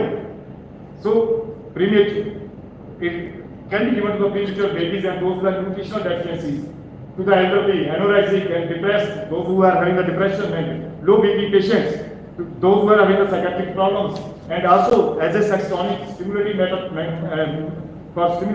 metabolism, for wound healing. And let me share with you that this has the maximum use in the cosmetic industry for skin rejuvenation and the refreshment. Okay, followed by as a sex tonic. Then the second propolis, very simple technology, because the bees will fill any kind of the porous material. So we are giving the colony any material which is having the perforation. Bees will fill up those perforations. As the left side we have given the screen, on the right side you see it has been filled up by the bees, and that can be then collected and can be, after needful processing, that can be marketed. And depending on the function, it has a very kind of application. It has the application in the deos and antiperspirants, in shampoo, hair lotions, anti-acne and aftershave products, in the mouth rinses, toothpaste, gum paints, against the caries problem, and in the cleansing creams, lotions, for the anti-aging creams. So in the Europe, this is becoming too popular, and it is in big demand such that now the ISO is going to establish the standard by the next year. And pollen, you know that the bees, they are going out on the flowers, they are collecting the pollen in their flags, and they then bring back into their colony for their food, for the food purpose. So by installing the pollen trap, this kind of the pollen which is adhering to their legs, that can be collected. So we simply, there is a simple gadget, that is a pollen trap that is fixed in front of the honeybee colonies, and when the bee is entering into the honeybee colony, so it is suspending the leg, and then from the leg it is scraped off and it is collected in the trays underneath and can be stored. And the uses, so all these are proven uses. So beneficial in the care of the prostatitis and chronic pelvic pain syndrome. It provides the protection against the X-rays, those patients who have to undergo X-rays quite frequently, or those who are even for the operators who are exposed to X-rays, and those who are allergic to a pollen. It is known to cure some of the cancers, enhancing the stamina of the players. It is a date palm that is known for curing the male sterility and as a food. And bee venom, you know that when you are stung by a bee, then after it has injected the venom into you, it soon dies. But bee venom, I told you, that is too costly, and we can't afford to have the mortality of the bees. So we have the device here, electroshock method, that they are given the environment of the low voltage current, that is varying from 12 to 44 volt, and the bees, they become aggressive, and then they are coming and stinging over here on this testa. The testa is a glass plate. and on the glass plant the venom is deposited and that can be collected, and that also says the bee, no bee dies. And uses, first use, rheumatoid arthritis. This is a short treatment of the rheumatoid arthritis, whereas in allopathy you are all aware, there is no cure for the rheumatoid arthritis. For edema, bee venom is known as an anti-inflammatory stimulating effect of the heart muscles. Then it also lowers the cholesterol and the BP and reduces the hypersensitivity to the bee sting, and it also source for the phospholipase A2 enzyme. And I will not go into the mechanism of action, that how these actions they have been realized, but how this therapy is given. This therapy, there are three kinds of therapies over the world. One is the Yorsh technique, other is the Kuzmina technique, under which, or the Mirage technique, under which the people they are going to the therapist and get injected, get the bee injected into their body in a very systematic way. So that's why is that systematic way. I'm not going to detail. If anybody would like to have information, I'm going to share. Then is acupuncture that has now come up. Of acupuncture, you know, where pricking, acupuncture, that double effect, pricking as well as the effect of the bee venom. You will be getting, and now the bee venom based ointments, creams, pills and drops, they are available, and even the pure injectable bee venom, that is also available for getting the patients treated, and homeopathic preparation and phonoforces. So those who are going to the physiotherapist, so the physiotherapist, what does he do? They put the analgesic and then they rub something, some gadget, they fix in the plug, and that you know that some of you, because you are the educated person, ultrasound. So with the ultrasound, what happens? That whole the analgesic that is absorbed into your body directly. So phonoforces is also done for this. And yes, and beyond that, epilermine, that is one step ahead of royal jelly. So that is considered as a very important kind of the thing. Epi, honey from honeybee, lar, larvae from lar, nil. So this was the concept was given by the Romanian scientists, Ilyusui. So what you have, but simply put in the layman language, I have to say, what you have to do is, you have to pick up the drone larvae, you have to churn, drink. Or if you understand the Punjabi, it's a drone's lassi. It's a drone's lassi. You make the lassi and drink. Rich source of the sex hormones, testosterone, progesterone, estradiol. And you can do the Google and see all these kind of effects. These are proven. Fresh larval, or you can consume the larvae. All this is available in extract and supplements. They are available as capsules, pictures, and powders.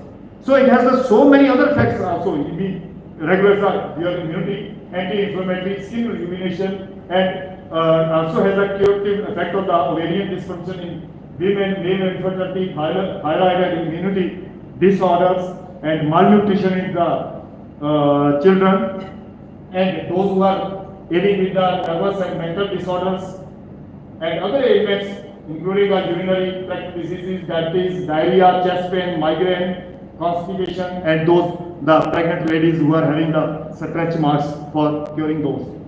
And branded products of epilermine. Now, these are also available in some of the countries, in the Romania, Canada, Slovenia, and Turkish, and 75 patents they are there on processing and utilizing.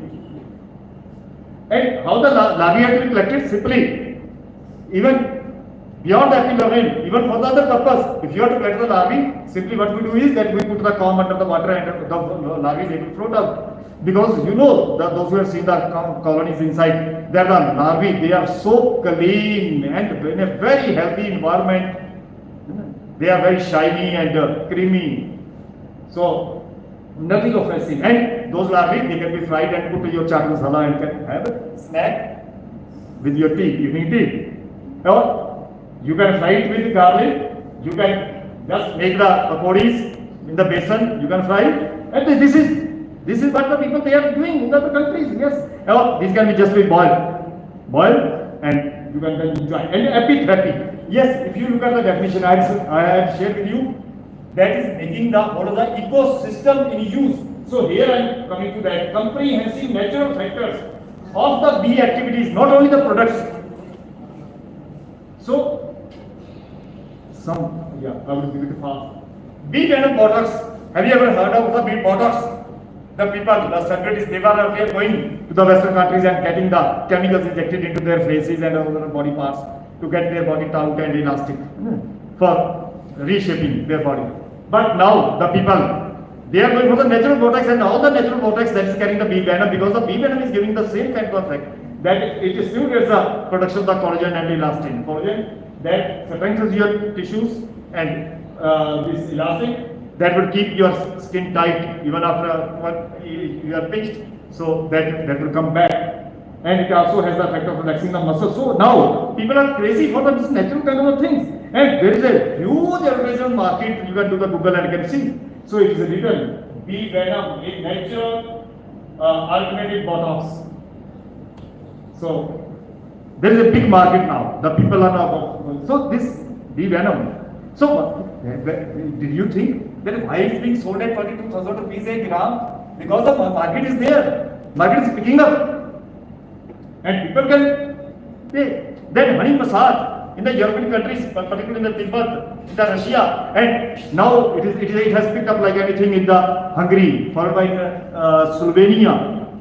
Yes, honey massage, and this massage that lasts for 30 minutes.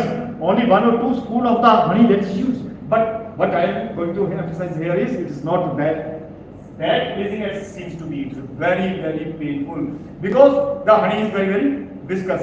So the massage is done with the fingers. So when the person reaches on the other side, it has to pick up the fingers. So then with every massage, water is getting evaporated, some is getting absorbed. So you will be pulling then the skin literally, and it is too painful. Then why the persons they are enduring the painful? Because you look at here. What are the benefits which have been ascribed to that massage? Weight reduction, removing the pathogens, salts and toxins, relaxing the nervous system, improving the blood circulation, metabolism, increasing the lymphatic flow. And if you go for the light section, that will drain out all the toxins and excess fluids. And for the heavier massage, so that will stimulate the circulation to the stagnant muscles, and all the adhesions, so they will be dissolved, and helps in cleaning, moisturizing and brushing the skin, breaks down the lipid pockets, cellulites, and ensures the contouring of the body and toning of the skin, and frees the individual from any kind of the absorption, and cleanses the body, producing the soothing and rejuvenating effects, and eliminates the acne, helps in dry and itchy skin. And beyond that, what is aerosotherapy? What is that? What is done is that one pipe is put into the honeybee colony, and then on the other side there is a mask, and person is inhaling, and in between what is it? There is a guard, there is a wire mesh so that the bees those are not getting to the man mouth, into the alimentary canal. So what the person is getting, or because there is a pollen, propolis, rosary, bee venom, all kind of things are there, and all the high vapor pressure molecules, these are being inhaled. Effects of all these is being realized by the person in one go, and this has been found to give the relief against the allergies and asthmas, and also has the pain killing effect. And here the persons, they have gone a step further, that what in the beginning I shared with you, that the sound of the bees make the buzzing sound. Then is next is they are vibrating the wings at 230 frequency, 230 vibration per second. So those also give the soothing and nervous and calms down your nervous system. So to have those kind of effects, I'm not going to detail.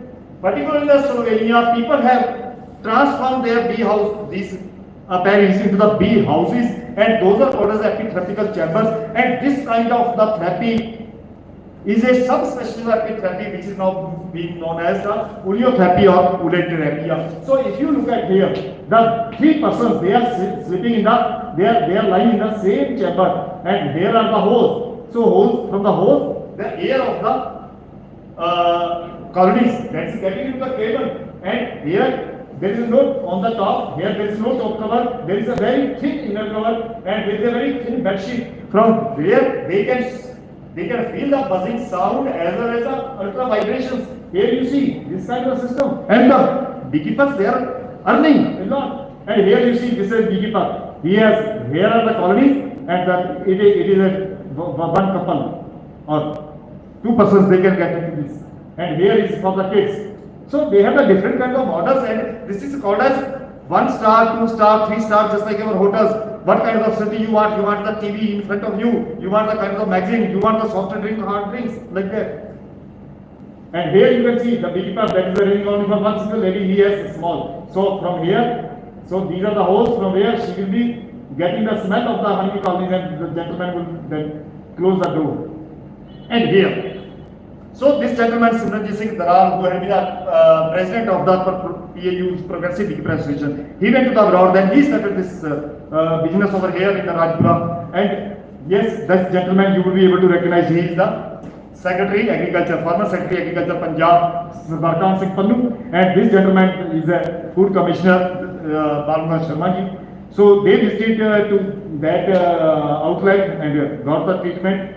But yes, apiculture, it's written apiculture touching the new heights in India, and now he has stopped this because he is saying that people, they are not aware of this, and I am sitting because the people are not knowledgeable. And query reading, yes, next, you can earn a lot, because if we take the Punjab, which is very, very small state, only 1.5% of geographic area, we are having 8 lakh honey colonies, and our recommendation is to change the queen every year. So it means 8 lakh queens at least they are required, and we are saying that everybody should make efforts to add up 25% of the honey colonies.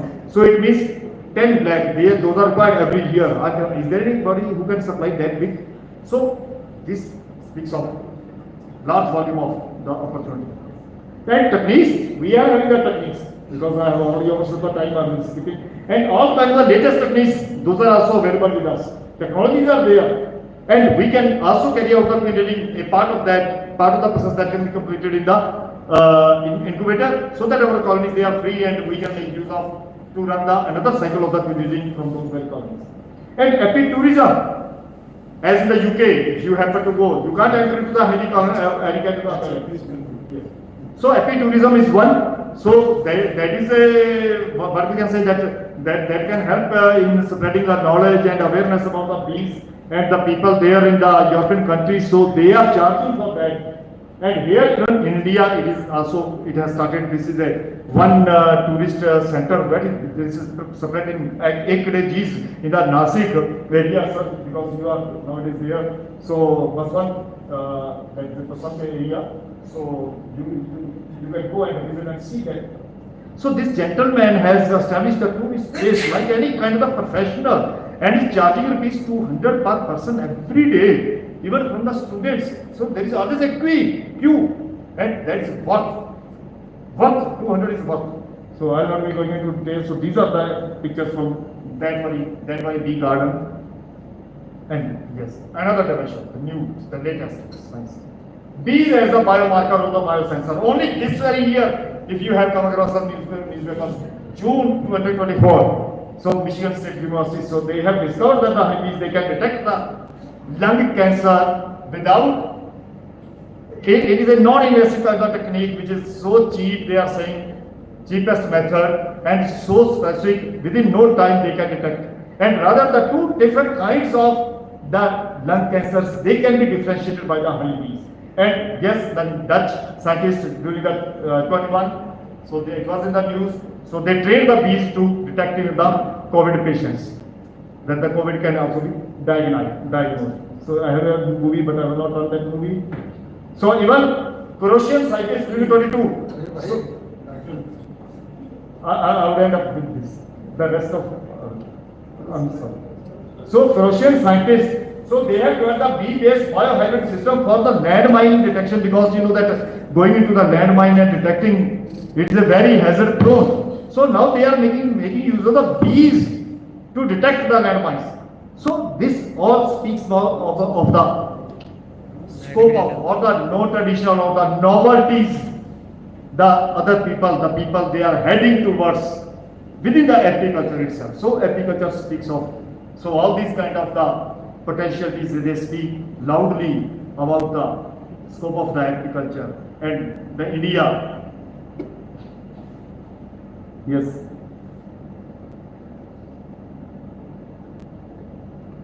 And India, you know that with a wide geographic area, we don't have any depth of the flora. We have the bee resources. All our outreach programs, mostly in the public sector, they are free of cost. Technologies they are available. Technologies are not only available, but those are very affordable and very simpler, and demand is there.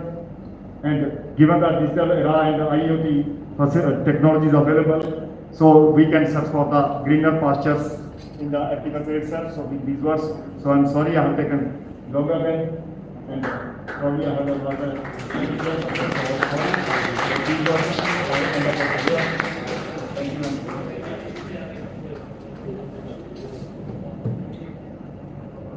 So, thank you very much.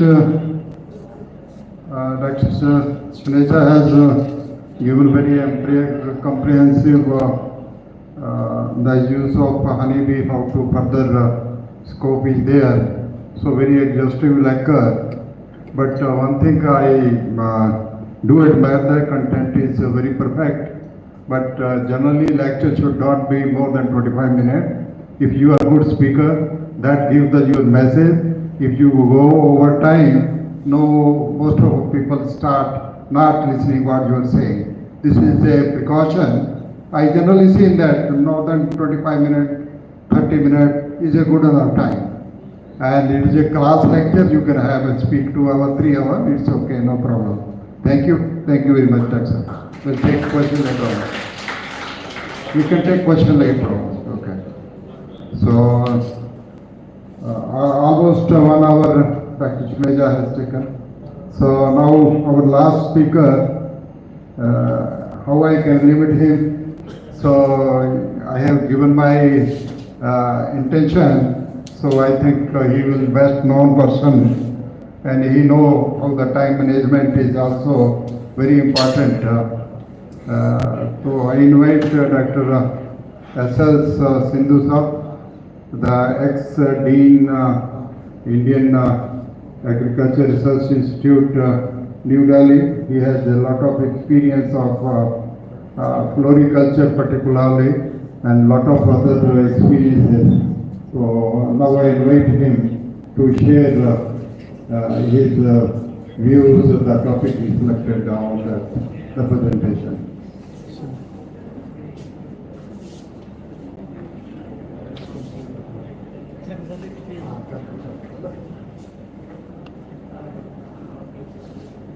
Thank you very much, sir, and my earlier speaker has taken some extra time. And it's my pleasure to have the chairman of this particular section, our own director, IRI, officiating director, Dr. J.S. Sandhu was there for around 1 year, and the Deputy Director General ICR, Commissioner Agriculture, and the Vice Chancellor of Jordan University, sir. It's my proud to give me here that I will quickly finish. I will not take much of time. You are very much familiar with our all activity, and most of the work which I am going to present here is my project work of the last 10 years. I have been the school coordinator and the Dean Horticulture College, and subsequently the Dean PG School of IRI.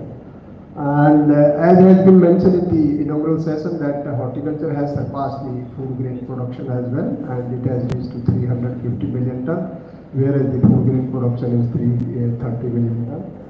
So over a period of last 2 decades, some more than 150 varieties have been released and notified by the Delhi State Variety Release Committee as well as the Central Variety Release Committee under my project leadership. And most of the varieties which I am going to present here are either from the vegetable or the fruits or the flower. These are some of the outstanding varieties which are self-explanatory, particularly in the onion and this muskmelon and cucumber and the brinjal and the okra, particularly A4 and A5 variety. And the brinjal as well. These 2 varieties are very popular. Released by the Central Variety Release Committee. This is Pusa Krishna and Pusa Vaibhav, released by the Central Variety Release Committee, very famous. And as I have shown this, particularly the tomato leaf virus resistant variety, this hybrid 6 has been released, and it is widely spread and being cultivated by large number of the farmers.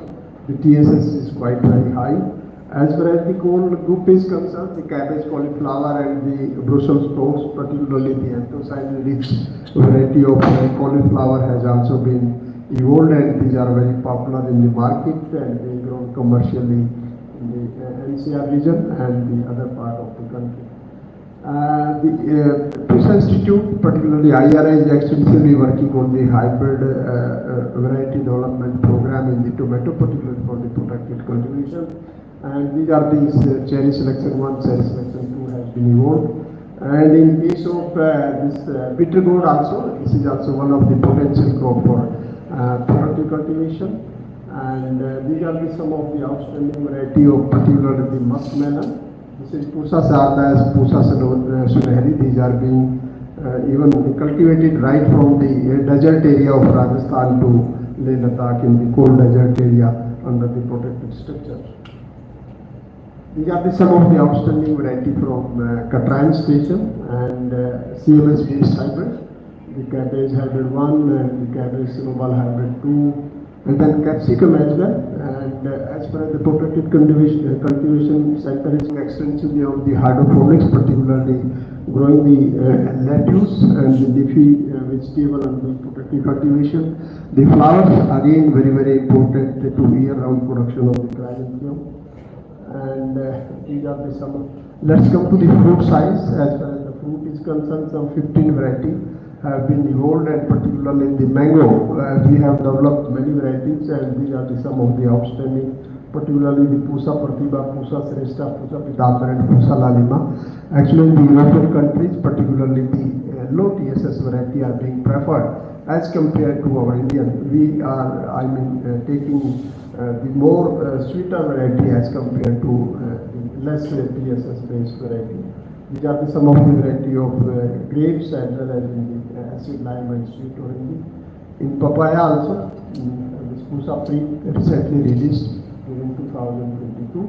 And Pusa Arushi and Pusa Pratiksha, these are the two varieties which even the seed is very rudimentary, and plants are available at Pusa Institute. Anybody can have. These are some of the outstanding Pusa Lalima and Pusa Pipsica, red color variety of mango. These are very popular, and these are some of the citrus.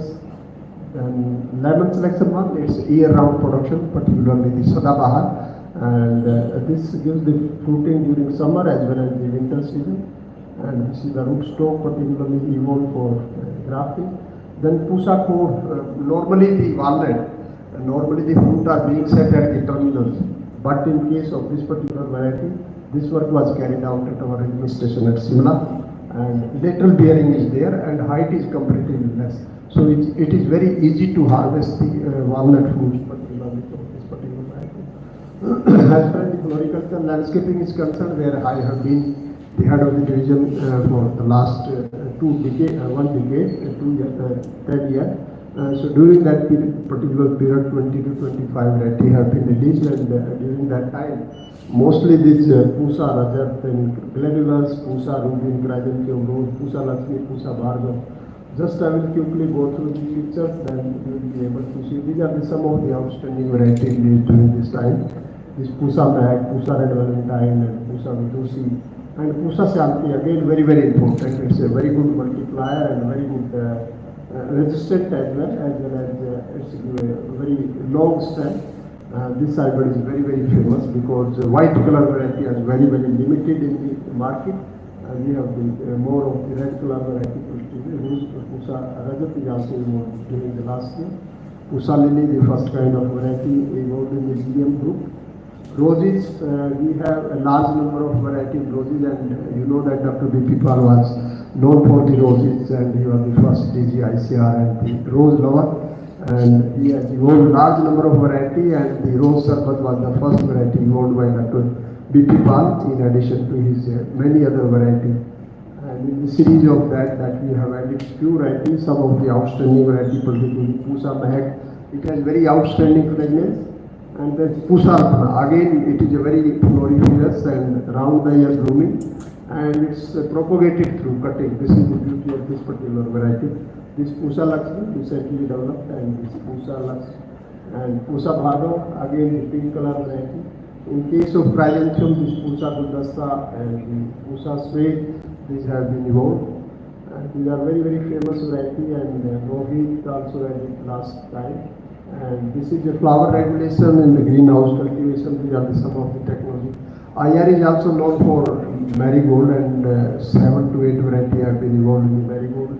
This Pusa Bahar is the recent one, which is a very short duration and a very lucrative, and it gives the flower floriferous kind of behavior. Pusa Deep, again, it gives a flowering within 90 days, and a flowering coincide with the food, particularly with the Dasara and Diwali. This Pusa Deep, the name is also indicating that same. And this Pusa Utsav, again, Pusa Parv, again these varieties coincide their flowering during the Dasara and Diwali, so that the farmer can fetch a better prices. So these are some of the seed production program which is being carried out at our Katrayan station as well as our Karnal station, because of the limitation of the land at the Delhi station.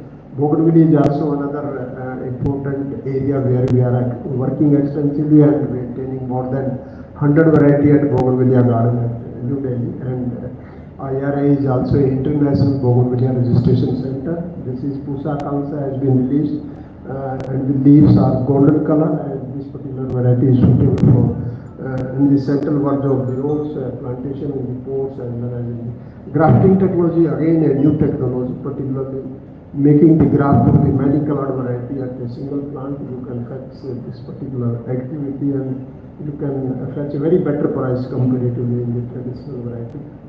And LA hybrid production technology has been developed, and this is the high value crops, lilium particularly, and the production technology has been standardized to cultivation practices during the winter season. These are some of the pictures of the bulbs and the fruiting and this flowering and the kind of things. And then value addition, again the post-harvest technology and dyes and color extraction.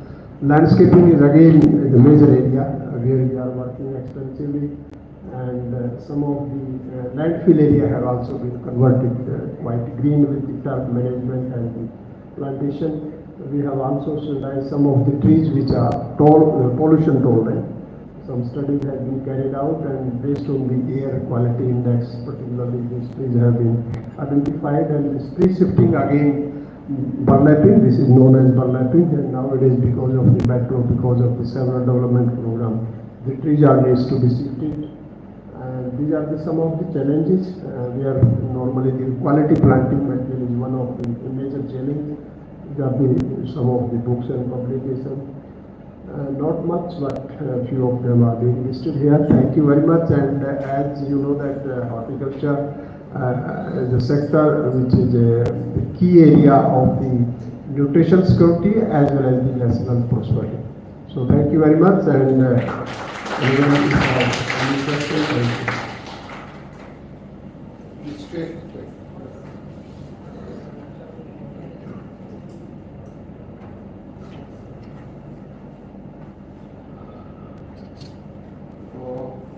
People heard the lecture, now you can ask a question by Hindu.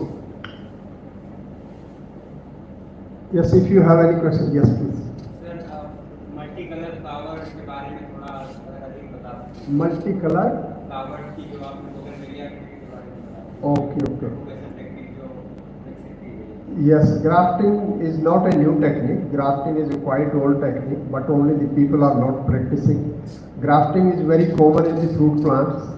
So same thing we have applied. I visited China twice or thrice in national seminar, and one upon a time when Dr.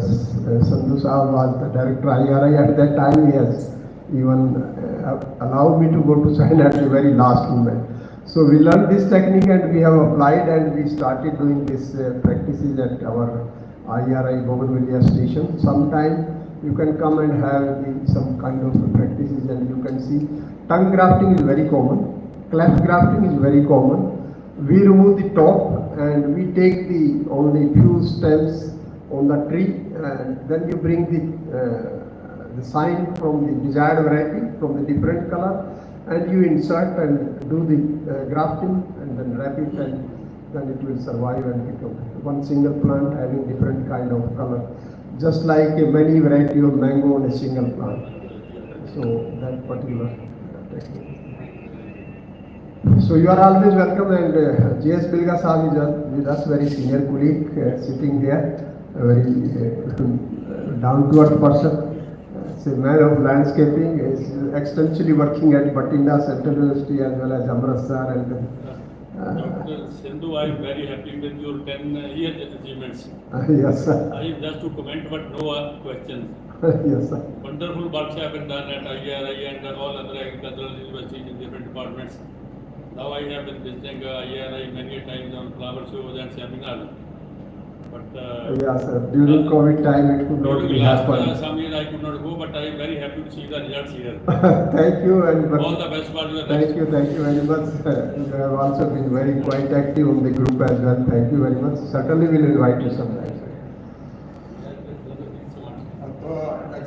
Can I ask a question? Yes, sir.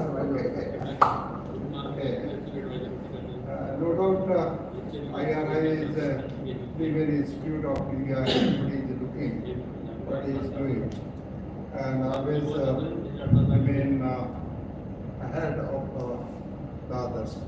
My question is that in the last 10-15 years, particle production is boom-like. Yes, sir. What are the factors behind that? How it is happened? There is no particular mission is there. Mission is there, sir.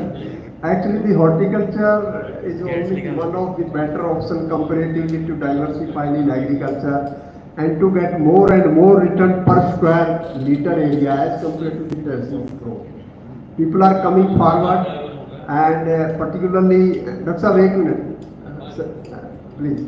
And horticulture is the one area which can be promoted in and around in the urban area. People are coming forward, and they have put up either the nurseries, or they have established their orchards, or they are growing the vegetables, and that is considered to be just like a cash crop.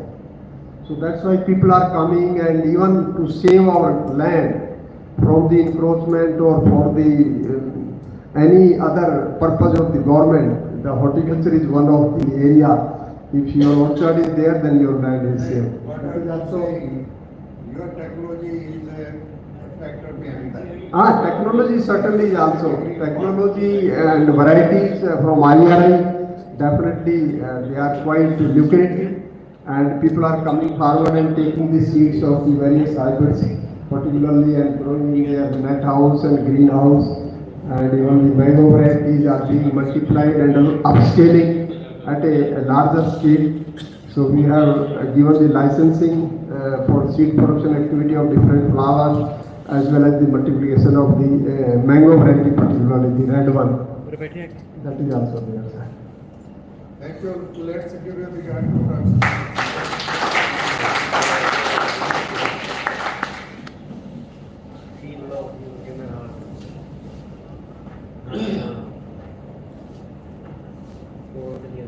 So, thank you very much that the second session we have completed. All the three speakers has done well, and what is expected they have extraordinarily done.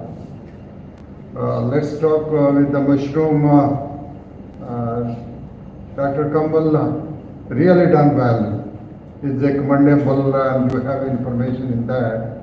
And putting all aspect, the last slide way forward is very, very important to do that. And no doubt, one thing you said that some button mushroom to be consumed within 24 hours. I think that generally what we see in the market, whatever sometime available, maybe 10 days or 15 days old, we are purchasing it. So some kind of the labeling of that it must be like in the sweet it is written consumed within 24 hours. So something like that, so that the great advantage of mushrooms, so we can take, because the rare things available in the mushroom, that is not available in any of the products in the agriculture produce. I think in secondary agriculture, but I hope you might be knowing a fellow from Sikar, Mr. Sharma. हाँ, तो he is a king of mushroom. हाँ, तो थोड़ा बहुत कभी उनके बारे में मेंशन कर दीजिए. Is a very good training centre because our student generally from government universities go there and take the training from there. It's a big mushroom producing unit. And second lecture was Dr. Suleja. No doubt it's lengthy, but definitely it is so much information. Might be something which few people might be not heard. The massage, the honey massage, or maybe something, many other things, which is not. So what I advise to Dr. Suleja, to separate, make two lecture of that. And one is particularly how this, the byproduct can be used so that the message go directly that what you want to say. If you go the species differentiation, lot of time in go that is separate part. Biology part, and you can separate it so that the understanding of somebody is interested in the species identification, he can take that one, and other is very good. The whole information I not say is not value, but it is value, but it is how to give to the audience, so that is very, very important. And definitely many things, as to these things are happening, and you are I am very happy. Our the former Vice Chancellor of PAU, Dr. Baldev Singh Dhillon, you are speaking same tone and very high volume with same authority. I think that the best thing happening, so that you have learned something, that how to assert your point. I think that is very, very important. So the second lecture on the secondary agriculture on these things is very, very important. And the last one definitely, Dr. Sindhu was too brave, and so, but if somebody can talk a whole day about IRI. It's no doubt what kind of contribution he played in the Green Revolution, bringing so many technology, leading all the stalwart from produced from IRI. If you go inside IRI, you will feel that how the things changed with the time, and now we are keeping a pace with the science. I think that is the most, and I happened to, for a very short period of 5 months as a director IRA, so I had to visit particularly the floriculture part. Really they are dedicated to something, so many things there are happening in that.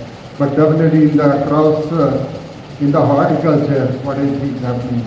But I get astonished when I go on to CTRI at Rajamandri. And there are maybe hundreds of farmers. Each farmer have a nursery of 100 acres. And they earn crores of rupees from the planting material. What you say is really worth saying.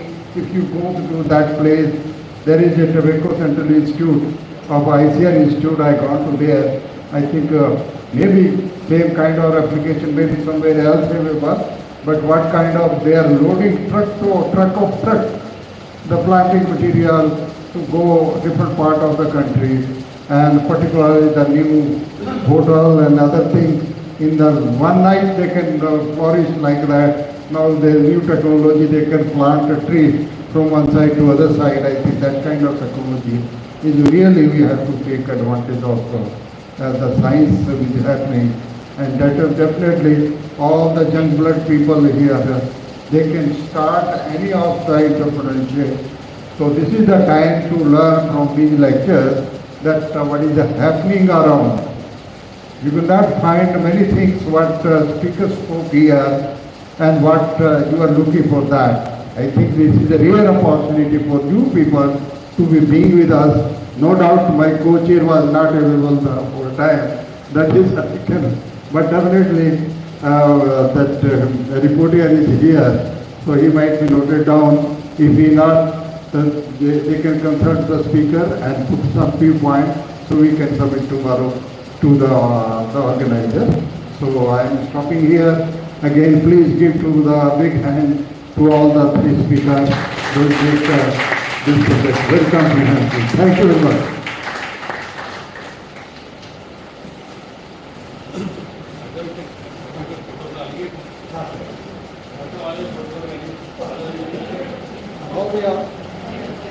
पिछले मुंडा photo एक घंटे ना कुछ करता है टुकड़ा